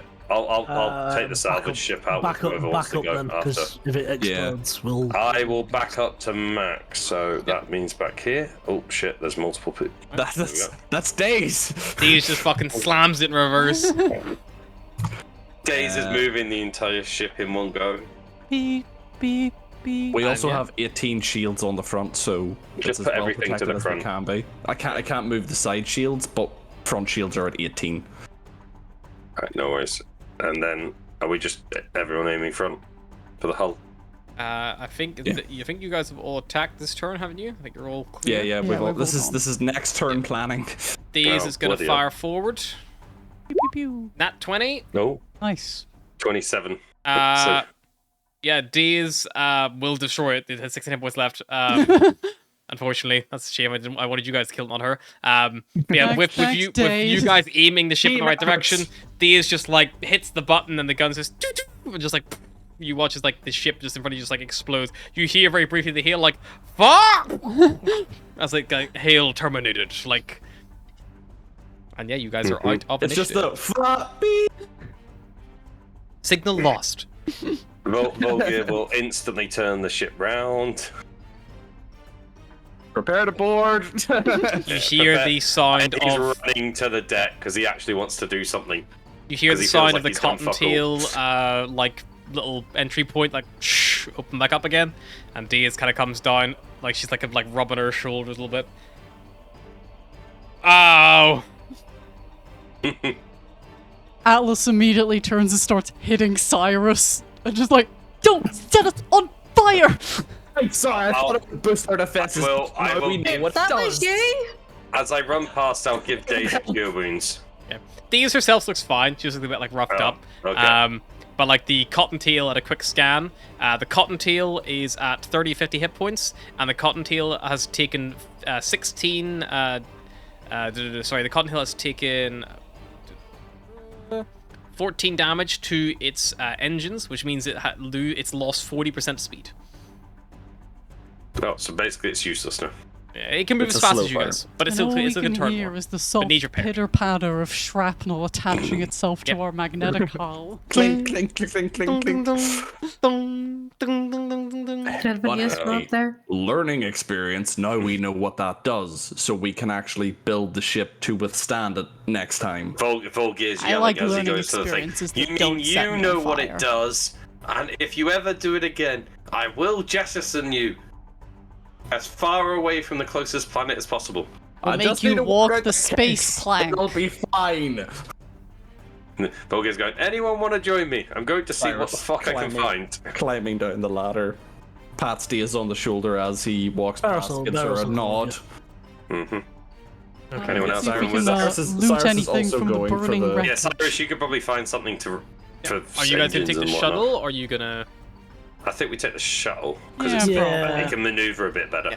So you- Cyrus, when he passes Sunshine, will be like, Both around all three maybe wreckages. sit at the cockpit, keep an eye out, heal us if you see anybody coming our way. Yeah, I'm. We Do all you want me go. to stop charging this? Yeah, you can stop charging that Okay. How do I stop it charging? now. Cyrus will then. The lid. Oh, okay. that. The big, lid. the abort button. Sorry, I thought that meant like for babies. Unwanted pregnancy.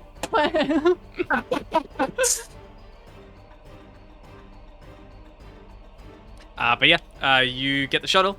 You kind of go out. I'll say it takes you guys probably, let's say, about like 30 minutes or so, maybe an hour, like a short rest roughly, just to like, you know, do a full search and sweep for anything useful. Have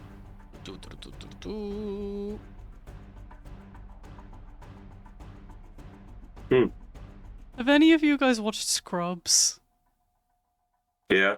All I can think is the bit where where JD tries to plan the like surprise you're pregnant with Carla, and it's like, abort the mission, abort the balloons, abort the babies. Babies! Pop! And then next to the priest in the bush, like, sorry about the abort the babies comment. So as you guys basically have a little hunt around for any useful salvage and things like that you can basically acquire, you are able to salvage from the wreck. I'm gonna say 10,000 chits are for scrap metals and you know, basically broken like electronics and things like that. Can be sold to pretty much any salvage yard, so any like, you know, dock you end up in. Your you can average trade that greasy in. fills. It will take up, you know, some of your cargo space, but you're already short for that anyway at the minute. So 10,000 chits worth of salvage is basically acquired. Alright, let me get my thing. 1 second. Is Cyrus able to like salvage any possible spare parts that if something on our ship gets damaged, he could maybe retrofit?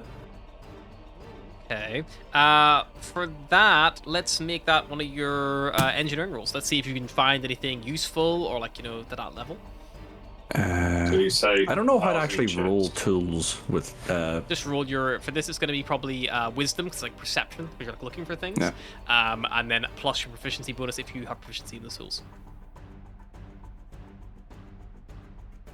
I think I do now because of the.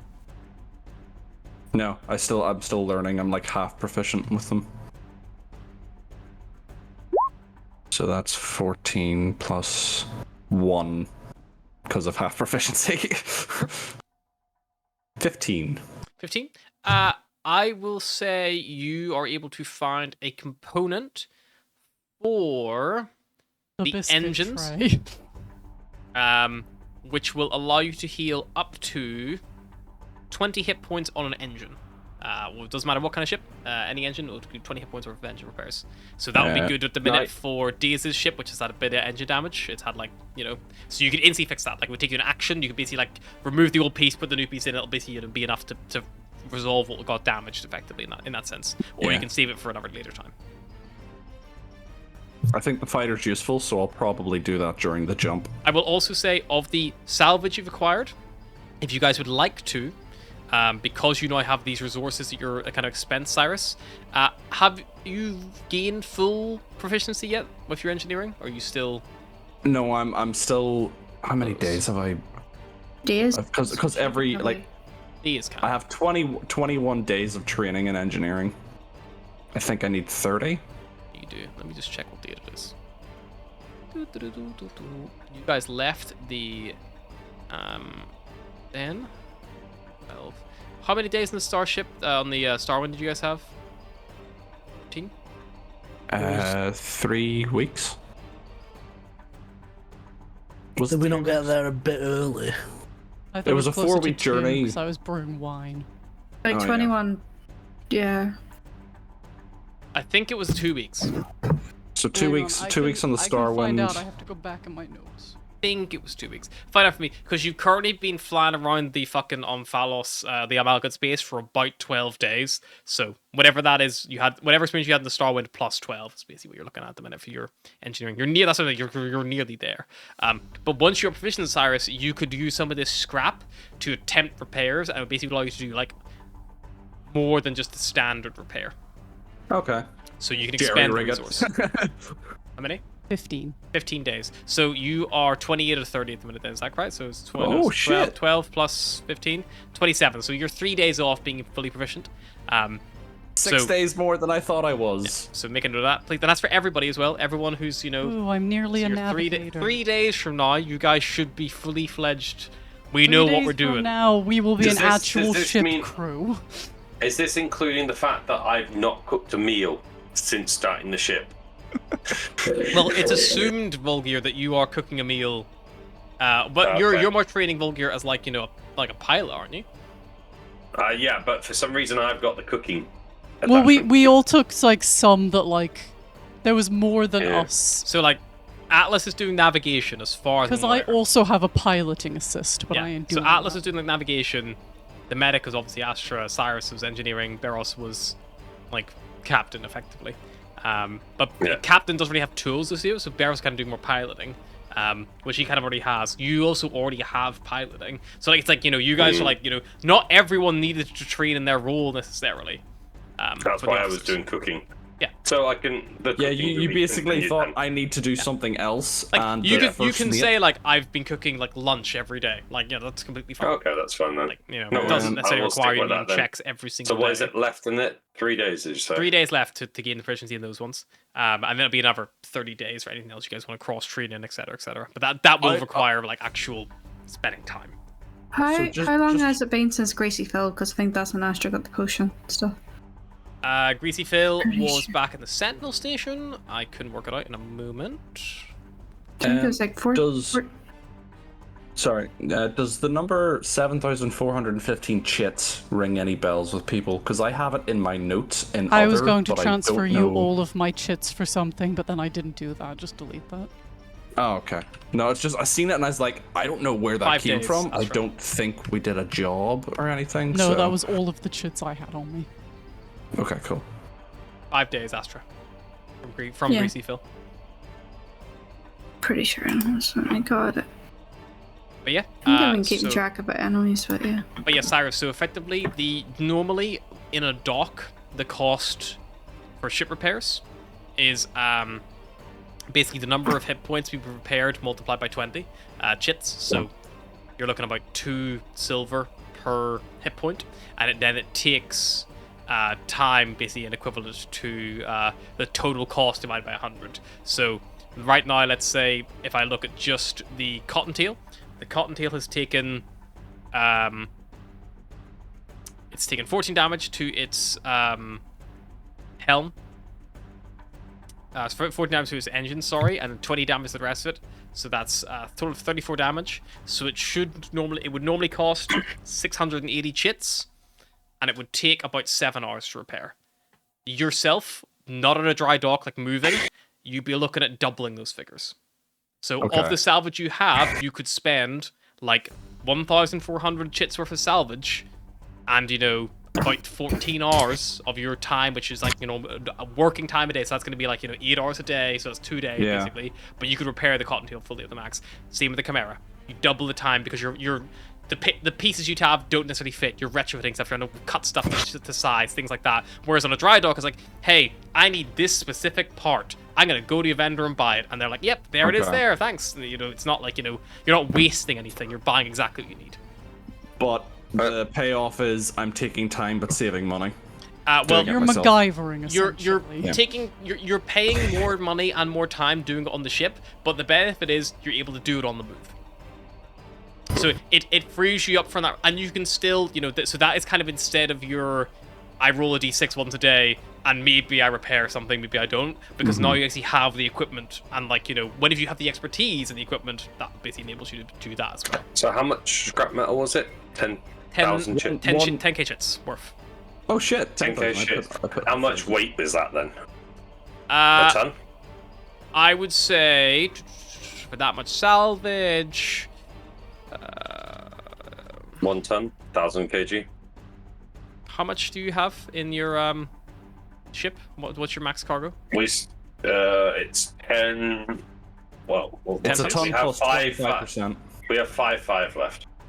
Okay, let's say it's a ton then. So let's say a kilogram per. Yeah. So we have It makes 4,000 sense. left. That 4,000 adds up. left. And then, have we finished searching, or can I see if I can search anything that spots my eye? What In addition. specifically are you looking for? I'm looking for anything that looks shiny and valuable. I will say any just generic shiny valuable stuff has already been like And acquired. okay, anything hollow strap related? Sure. love my hollow straps. Make me a Arcana check, because this will be probably more of like a scam for any like, you know, residual like terminals or anything like that, 19. any technology. Sure, I will say a quick scrub through. You're able to come across a few chit banks. Nothing specifically holostrap related, but on the chit banks you basically find there is about 900 chits worth of like unmarked currency. Basically, it's like, not like gold, but like, you know, it's like, you know, it's chits don't belong to anyone, so you can just transfer them. You know, like they're not like So- genetically locked to anyone. So, just out of curiosity, you said it was the number of hit points times 20 is the amount of scrap chits that it takes. So traditionally on a normal like dry dock, it is Yeah. the amount of hit points we refer multiplied 20.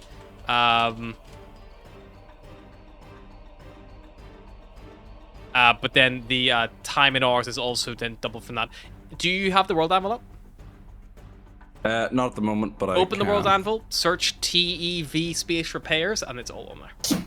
Okay, because I'm Any looking questions, at. ask me. Yeah. Because I worked out we have 73 hit points missing from our hull. Times 20, that's 1,460 You would effectively So multiply by that- 40 instead. by 40. So that's the okay. cost, and then the time of that would be that divided by. It's basically doubled what it normally take, if that makes sense. So Okay. normally that would take 15 hours of repairs or 14 and a half hours of repairs, so it would take you 30 hours instead. So it's 5 days of Okay. repairs on the road. But you know, if you dock and spend 14 hours, you can get it done in 14. You know, it's like because you're Oh, paying okay. someone like, you know, to work on it constantly, What? like. Yeah. Whereas if we, the if problem we is, like- provide the Yeah. parts, we're just paying for the labor. Yeah. And if you're, it's also to think of, you know, like, if you were in deep space, like, so at the minute you guys have always gone through amalgamate space, which is always populated, and it's like, there's a space station here, there's a space station here, there's a planet here. If you were in the black grids, there might not be anything there. So it might be like, hey, we got attacked by a space spider, and now we need to repair our ship. What do we got? You know, like, you know, it's not going to be as efficient as you'd like it to be. Yeah.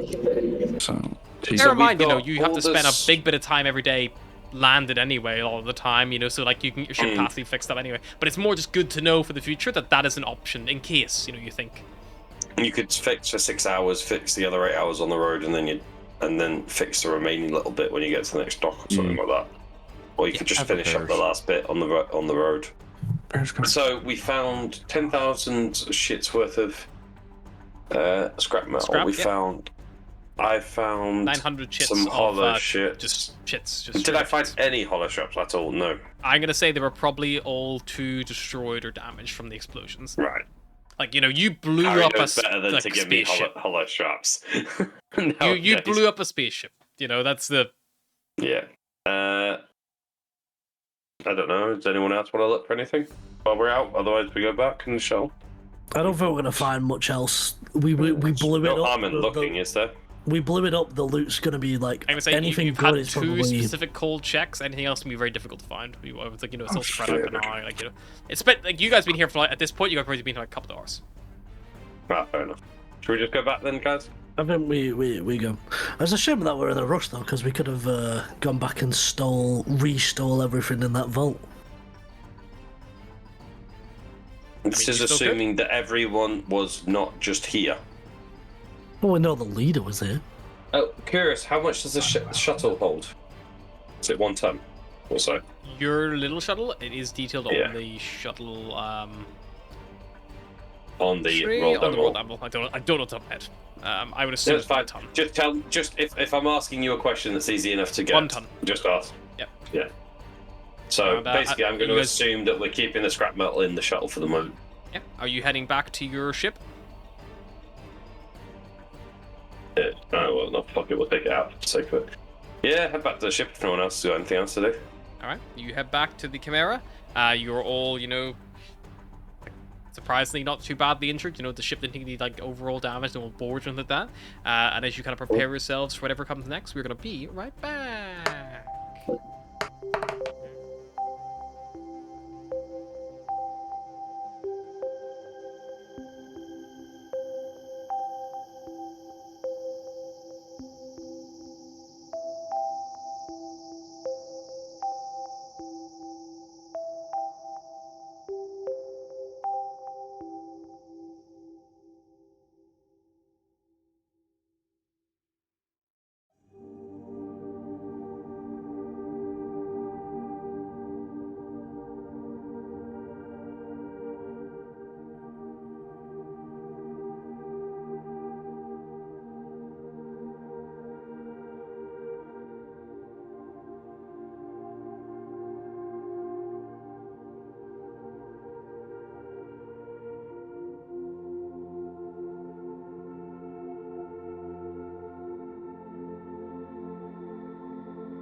And we're back.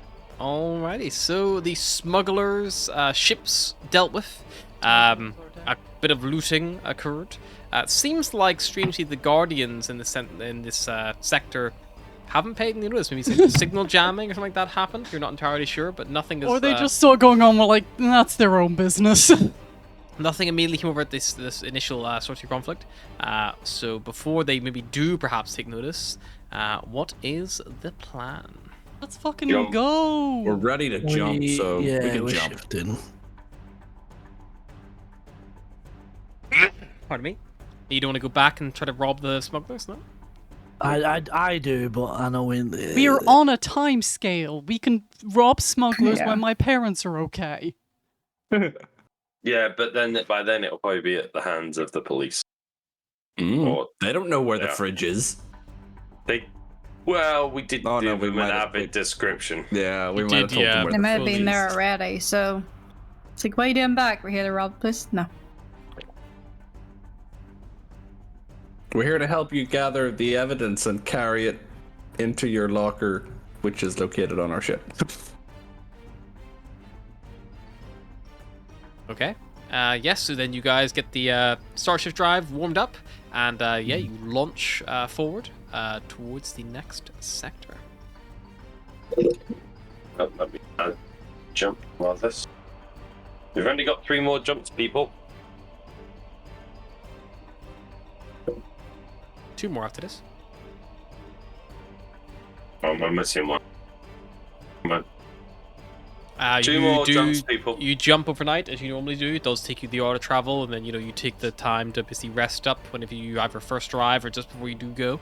Count to yourselves. But yeah, is there anything at all you would like to do on board the ship reading. before I describe the long next does- area? How long does it take to jump? hour. Because you're only traveling one sector, it only takes you 1 hour. But at the minute, you guys could be jumping kind of just as it's coming down to night time. So effectively, you're jumping and then immediately taking a long rest off the back of your jump normally. Okay. I'm not going to do anything yet. I'm going to see what the sector is like first. Alrighty. So that means you're not going to get an hour ahead. You're going to... suck it up. You can always I start will your be- long rest and not finish it. No, I was going to say I was maybe going to do some repairs, but Yeah, start on repairs, sure. You've not done much in the way of working at this time, so you can get a couple of hit points repaired. where is the Chimera? It's like a sad fat hippo.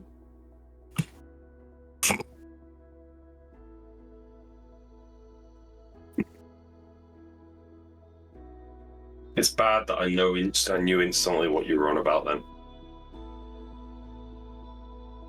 I think the Chimera's going to be too big a job for me to do, so what I might do is just try and patch up the Cottontail's hull. So that's probably what Cyrus is going to be working on during the jump. Sure thing.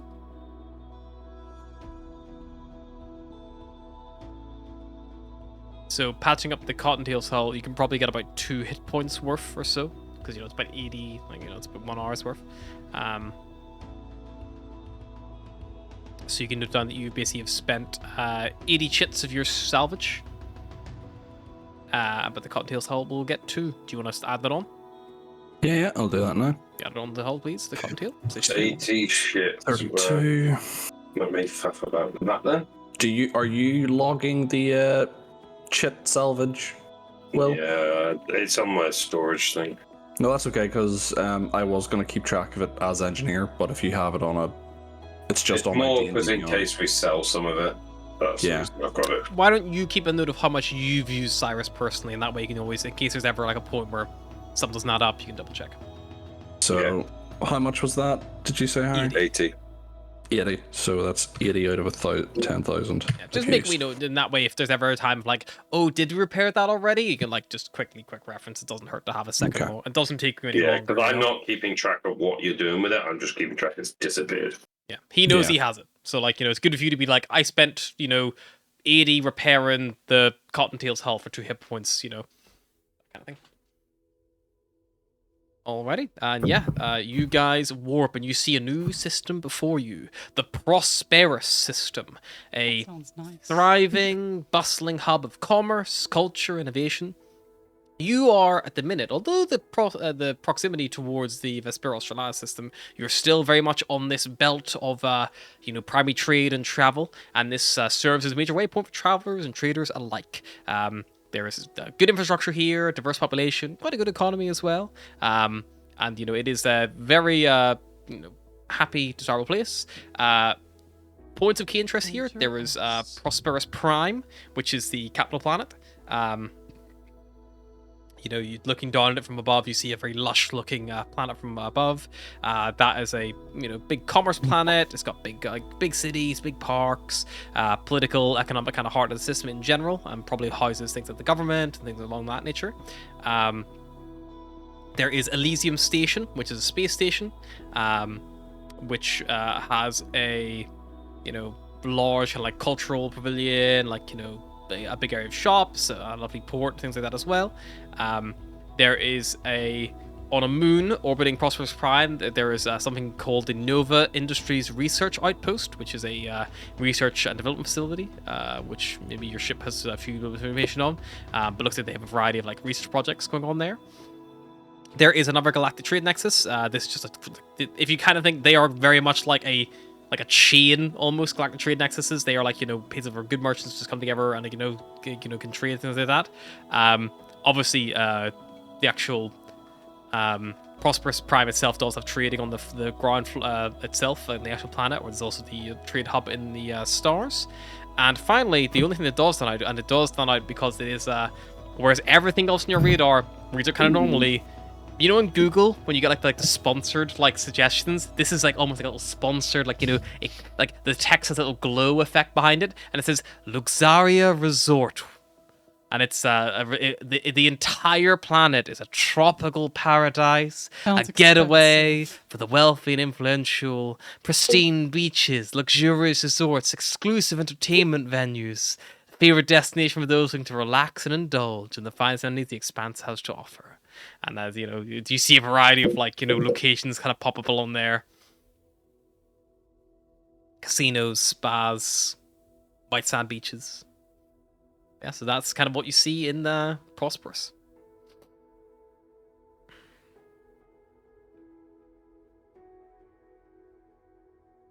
We could land on the main planet. We've not been on a planet for a while.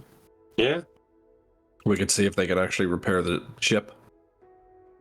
We have the salvage to pay off the expenses. Cool. Alrighty, yeah, you want to land on Prosperous Prime?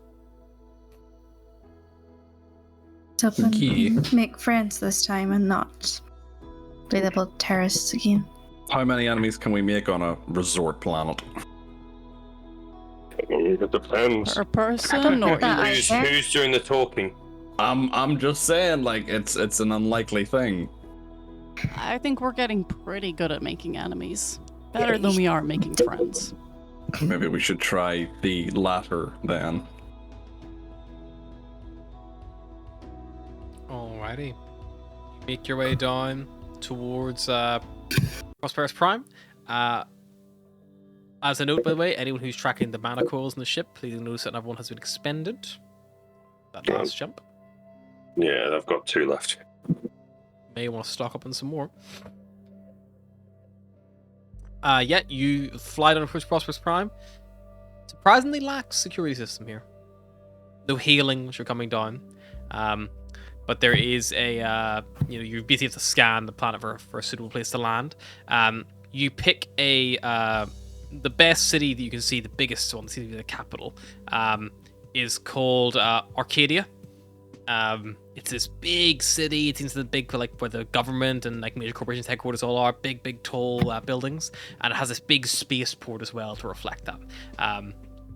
Whenever you kind of get within about 1,000 meters, you can go pretty close. That's whenever you get an automated heal come in, and you hear a voice which sounds probably maybe elven in nature. You think, just based on the accent. Hello. Welcome to Prosperous Prime. Please, if you would like to dock with us today, we have several bays still available. Sure. We'll dock. Please follow the instructions sent to your HUD. It will lead you to docking bay 45 Alpha Bravo. Yeah, just input them in. Prepare Of to course. dock. Yep. Have a lovely stay on Prosperous Prime.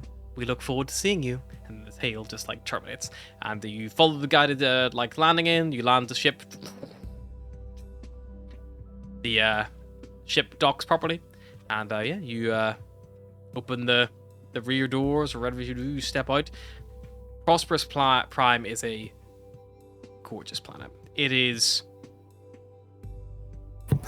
like Luxaria. It is the same distance between the sun and like where you currently are, like orbiting wise, but they seem to work on almost like polar opposites. They're always on you can never see one from the other, if that makes sense. The sun is always between them. The sun here is a beautiful glowing like light blue color. The sky is this like vibrant green shade, and purple clouds kind of just like float along through itself properly. The wildlife here is well maintained. You see like beautiful stone like all across the spaceport itself, long winding paths, well maintained like bushes and hedgerows kind of flanking it, lovely little trees either side, like very much kind of think like Beverly Hills kind of like, you know, like place. It's almost that kind of vibe. It makes you wonder what Luxaria has that is so different, that makes it even better than this place.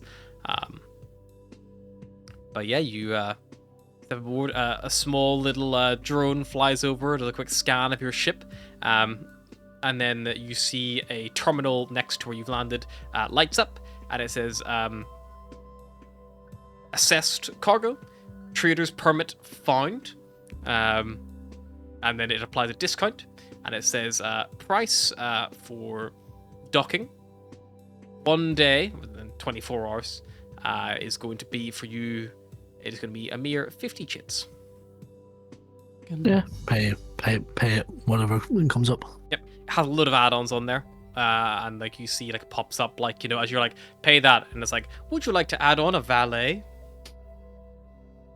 Full ship interior and outside clean.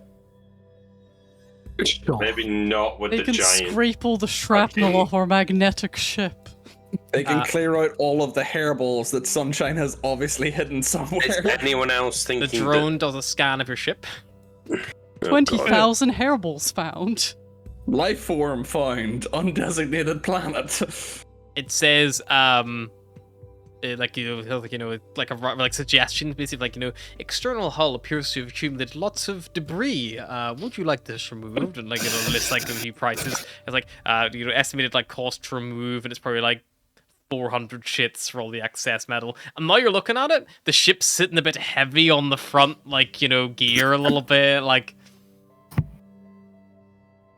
And the interior scan, it's like, you know, it's gonna cost an interior clean probably cost you like another 50, like 150 shits. So 650 for the full valet, and then 550 for the dock. I'll pay 650 for a full valet. Sure. So full valet and dock is 650. So whenever you come back, you know, probably a couple of hours, the ship should be pristine and clean. And oh no, they're gonna move Volgir's fucking pencil 1 inch to the right and get an aneurysm. Volgir will hear valet, and he's like, I am not leaving the ship. I am staying here and watching. You sure Sit you don't want to yourself. go out and Don't hit touch the that. beaches, Don't touch Volgir? that. I don't know how I'm meant to clean if I'm not allowed to touch anything. Having heard that off Cyrus, he gets a pen and paper and writes a sign. Do not clean. Staples it to the door. Then goes, fine, sorted. If anyone moves in there, there will be Comes someone back dead. to room spotless. Sign has not been cleaned. do you need me to stay just to make sure no one gets up to the mischief from the ship? Sunshine says. If you want to. This is probably a professional service, so you're probably fine. Okay, I'd I'll like come to along think- then. I mean, are we bringing Tewa with us? Of course, he deserves to have a look around too. That's not what I meant. It's just he might frighten the other resident people. You frighten some of the other resident people. We still let you come along. Hmm. Barros, is it worth What? us bringing this stuff and seeing if somewhere local might want to buy it? Gestures to the case. Sure. There's probably a bunch of holidaying toffs around here. might See if we buy can some sell it on the fancy wine. beach. Sure. So you guys are not on Luxaria. You guys are on Prosperous. So you're not on like a necessarily a holiday planet right now. You're on like the capital planet. You Oh, can but go even to the more- holiday planet if you want. Wait, sure but someone- capital means more expensive people. Atlas's parents are in danger. Beach volleyball day. Yeah, no, if you guys wanted to go to Luxaria, which is like the resort planet, you can do, but it is We do not have the chits to go to Lazaria. Maybe Maybe we'll next time bring. around. Maybe we'll bring her parents. They've had an ordeal. We'll bring them to maybe. Luxaria once we've saved them. that might be a good shout. That's the vibes of convincing your parents that we should all go on a family holiday. You pay. Yeah. Yeah, so Luxaria would definitely be your white sandy My beaches. parents This is probably just got like going on a a very family lush planet. holiday and bringing my okay. sister who is older because she lives with them, but not me. And it was like, how dare you? Yeah, my sister So- and my parents just got left behind. My mom was like, you wouldn't want to ditch We just Harry to haven't- go on holiday with us. It's like, I absolutely will in a moment. So if Volgear wants to stay on the ship, he can, because we're not I'm at the not. sandy beaches. No, I'm not. Yeah, but Volgir wants to sell the wine now, so he's not. Okay. He wants to try and see if he can get a good price with Barros. And probably try and keep. Probably the two of us are keeping each other from drinking it. That's So the worst people to put together to stop you from I drinking feel like the person product. keeping you from drinking it is Atlas, and just whenever you go to pick up a bottle, she's like, 2 gold, please. I wish it was 2 gold. But yeah, you step off the Chimera. With the command. You kind of are leaving the actual landing pad now, and that's when a Thrycreen with a little yellow hard hat, little orange high vis, a clipboard, has a little tool belt as well. Kind of walks over, goes like, and then you hear it in your head as he clicks audibly. You hear in your head Barros, because you definitely have the vibe of a captain. Captain vibes. Captain Lightshoe. Yep, the Chimera here. You've had a little bit of scuffle and damage. If you'd like, we at Greasy Phil's, we can take care of that for you if you'd like. We can have a little look over and make sure you're all spick and span and good to go. Is it going to be cheaper if we provide the scrap? Franchise. If you got scrap, yeah, we can definitely look at doing a little trade of just, the raw cost for that. We definitely have use of it. If you've got scrap to sell, we can definitely do a direct swap for that. I'm happy enough. Let's do that. How much would it cost me? Yep, that's grand. Let me have a little look over your ship here, if you don't mind. Just got to do a quick assess for the damages. You've Where got a it comes smaller vessel attached as well. Would you like that one fixed as well? Sure. Alrighty. So looks like the main vessel itself has suffered about 14 and 6, so about 1,460 chits worth of damage. The other one has taken about 640 or so. So all in all, you're looking about 2,100 chits for the full repairs. We can look at doing some of those simultaneously. So within 14 and a half hours, it should all be done. I'll give you 2,500 worth of scrap if you do it a little bit faster. Yeah, I can move some people down the line. We can definitely make that go. Just to check, are any of your crew Givzarai? No. Perfect. And none of them are called Phil. No. Sorry, these are just company questions. No, perfect. That's grand. You very rarely get someone. If you say yes to both, the price triples. Don't ask me why. Head office are just really hard up on that one. Ooh.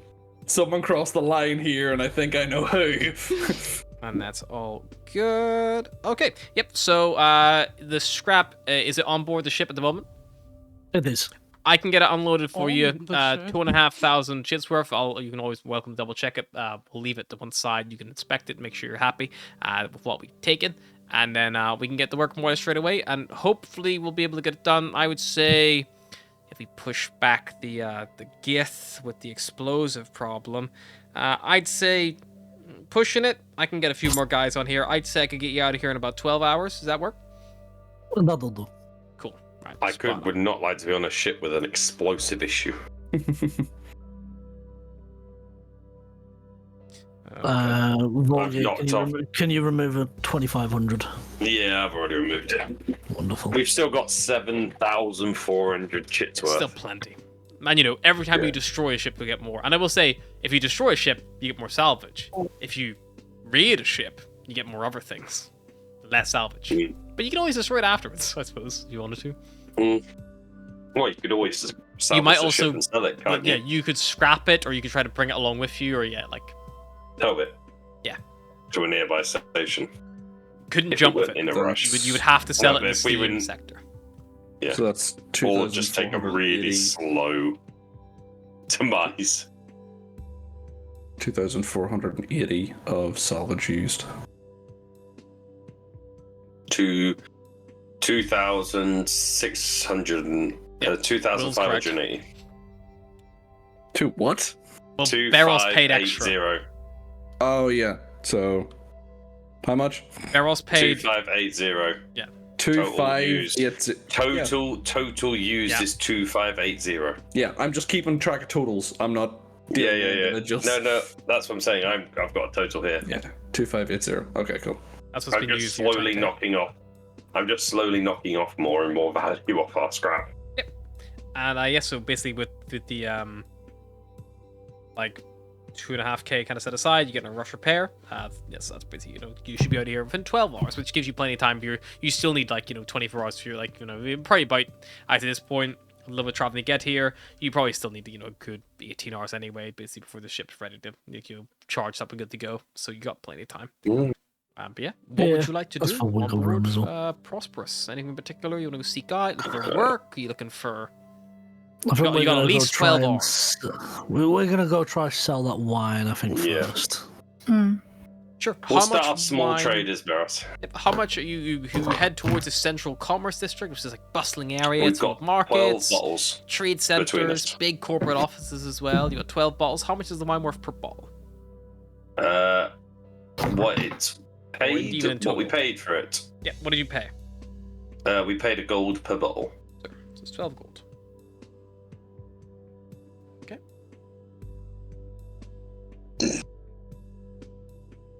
Alrighty, if you would like to try to find a vendor to sell it to, either one of you can make me an investigation check.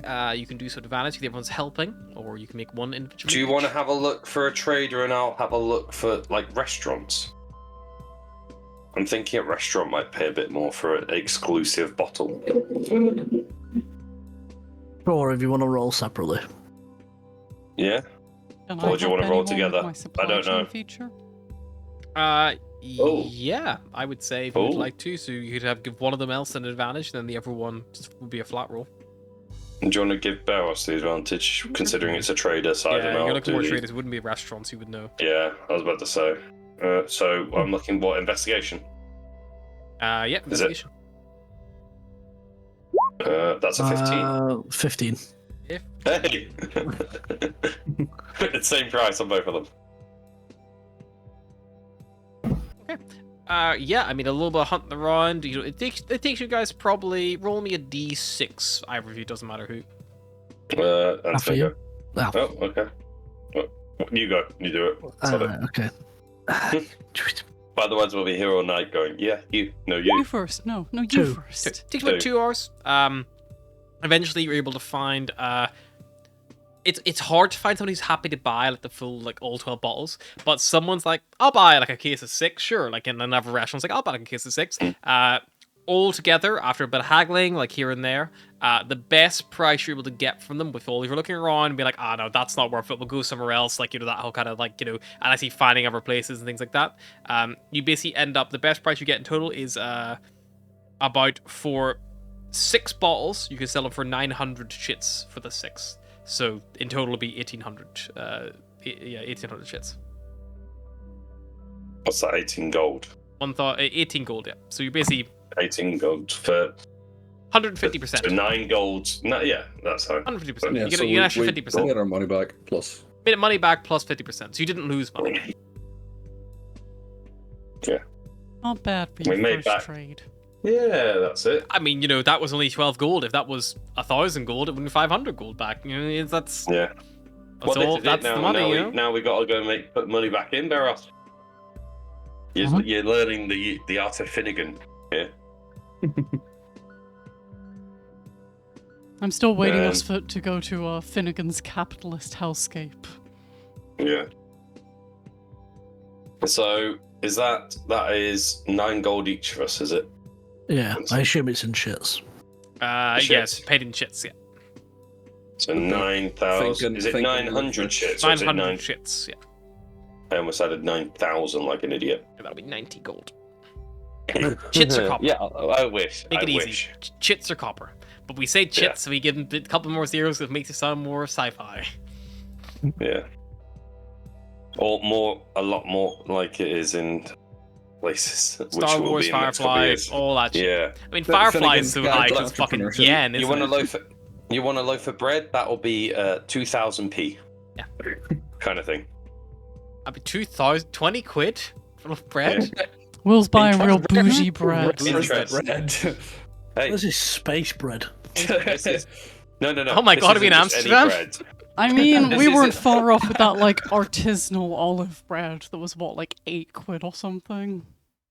See, this isn't bread, it's M&S It bread. didn't have any prices on it, and then we were too far into the transaction to be like, what the fuck, man? Yeah, imagine being like, yeah, look at that Uh, loaf, and then be like, yep, that's £9. It's like,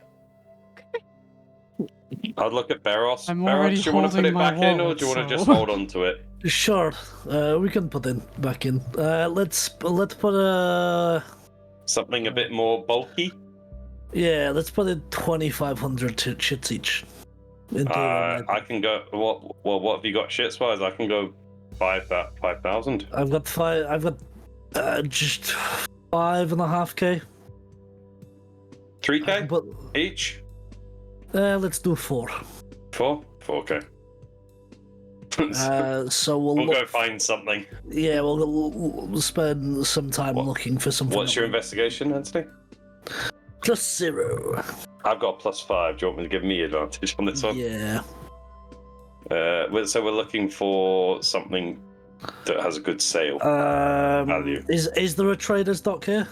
Or a there's- traded that area? would, you'd be thinking more the Galactic Trade Nexus, that would be that kind of spot. Right now, you're just in a, you're like on a capital. So there is a commerce district, which is like, markets, trade centers, corporate offices, things like that. But the actual trade nexus is up in the orbit. Do we maybe get something that's specific That's to your the permit. planet that we can go sell somewhere else that maybe is sought after? Yeah. Could we look for a product that's maybe sought after then? Sure, make me an investigation check then. One of you can do it with advantage. I think Volgear's going with that. Well, I definitely need We're advantage on that. looking for something. I failed miserably. So, like, whenever you're flying over, there was a big thing, the Arcadian Gardens in the city of Arcadia. Huge, big botanical gardens, lakes, walking trails, and you're like, bulbs maybe for like some kind of tulips or like flowers, something like that. Like, that is going to be, it's unique to here. And like, that's got to be something worth something. So you go, ask around, and there's a human woman. She's got like her hair tied up in like a messy bun. She's got like big dungarees, big like yellow gardening gloves on. Like she's just like ditched a child on the ground. It's like, We could probably, you can probably get you some flowers or some bulbs. Are you looking for like something that you take far off? Like how long of life are you looking? Because like if you're looking for flowers, you'd be, anything more than 3 days, they're gonna start going downhill from there. So you'd want something probably, that might be, like a bulb you would have to plant and wait, but then you could plant and wait with that and then sell it when it's grown. Like that might give you more flexibility in a way, or Eros, can I do a roll from my cooking assistant to see if I could have made anything from tulip bulbs? Sure. I'm just curious. I feel like I've heard something in the past, personally as William. What would it be? Is it just a general D20? D20, yep. Just to see. I'm just curious. If either of you have any proficiencies in nature, you could... I've got nature. Do a nature check. I've got nature +2. How well do seeds travel? No, I'm not looking at how well seeds travel. I'm looking, could I make something? Yeah, no. No. I mean, root vegetable is probably the closest you can really tie into that,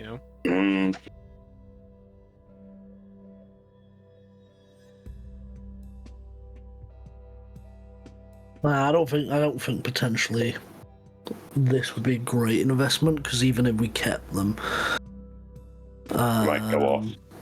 Well, not only that, like a lot of people, if we're trying to kind of selling bulbs are very specific, because of the fact that they need kind of certain environment to grow, and if they're on a planet where they can grow, they probably already have them themselves.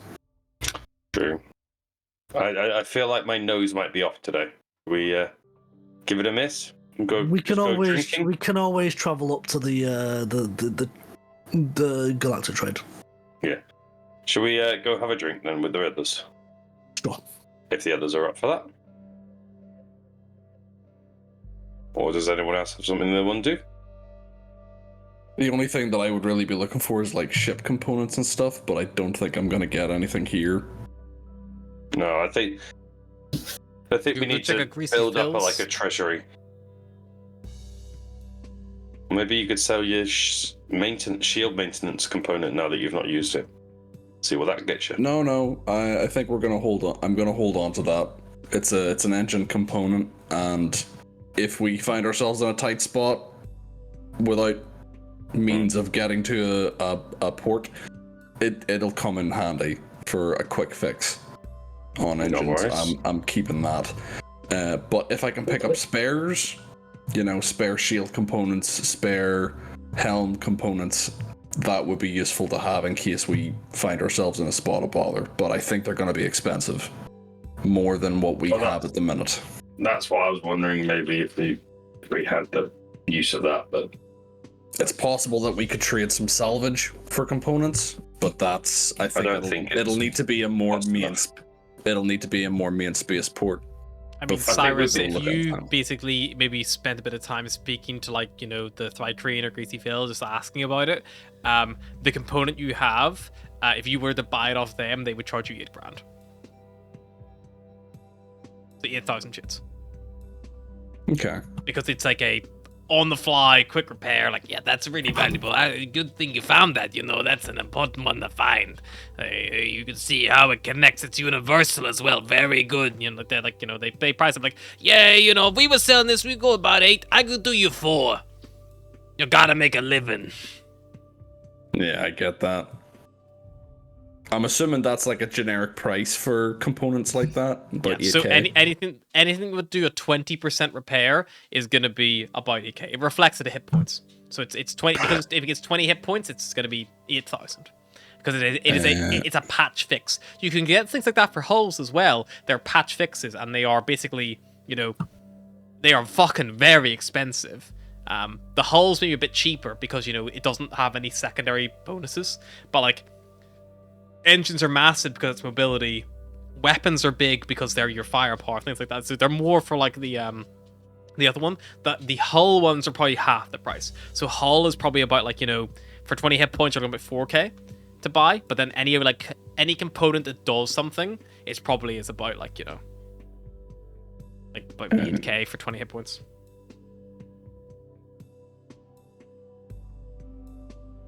And they're referred to as quick fixes.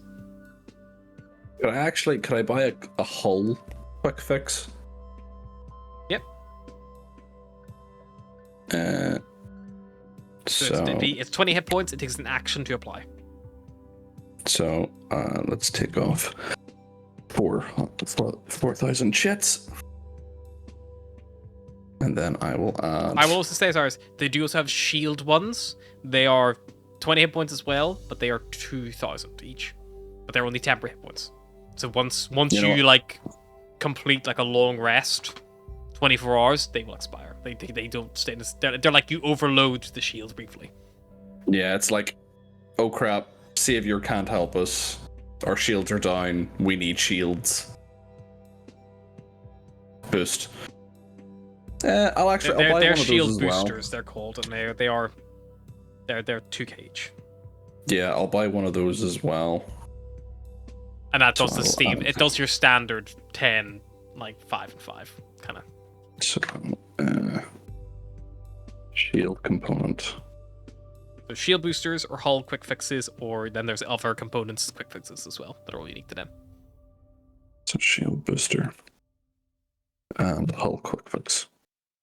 Yeah, that is kind of, we are also after time. So what I'm basically asking is there anything in Prosperous you guys want to see go doing, or is it just going to be more shopping and things like that? Is that kind of all you want to basically achieve here? No, you're not going to go looking for jobs or anything like that. You're happy just to... Unless there's a quick fix job there. Maybe we could look for jobs in the next session. Yeah. Yep, that's what, just so I know what to prep. If you're like, nope, we're just gonna leave this place, I'll not bother. But if you're like, I'm looking for like work, like I'll put something together. But if you're not gonna look for, I'm not gonna put it together. It's pointless. No, we still have time, so I think after Cyrus buys components, You still have and a good returns them like to the ship. after all the shopping around and things like that. You know, also some of you weren't necessarily helping fully in that. You know, you've got like 10 hours roughly still on this planet. So there's still time to do something. You know.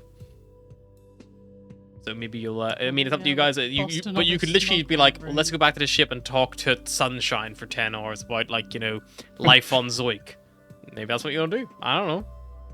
But if you want to look for work, you can also do that. But you know, it's up to you guys. There's nothing planned. So like, don't feel bad if you want to just keep gunning at Atlas. Like, if you're like, we're gonna gun at the Atlas parents and fucking skip 2 sections next time, that's totally fine also. Like, that also is good. You don't need to always go to plans. You need to always do jobs to them.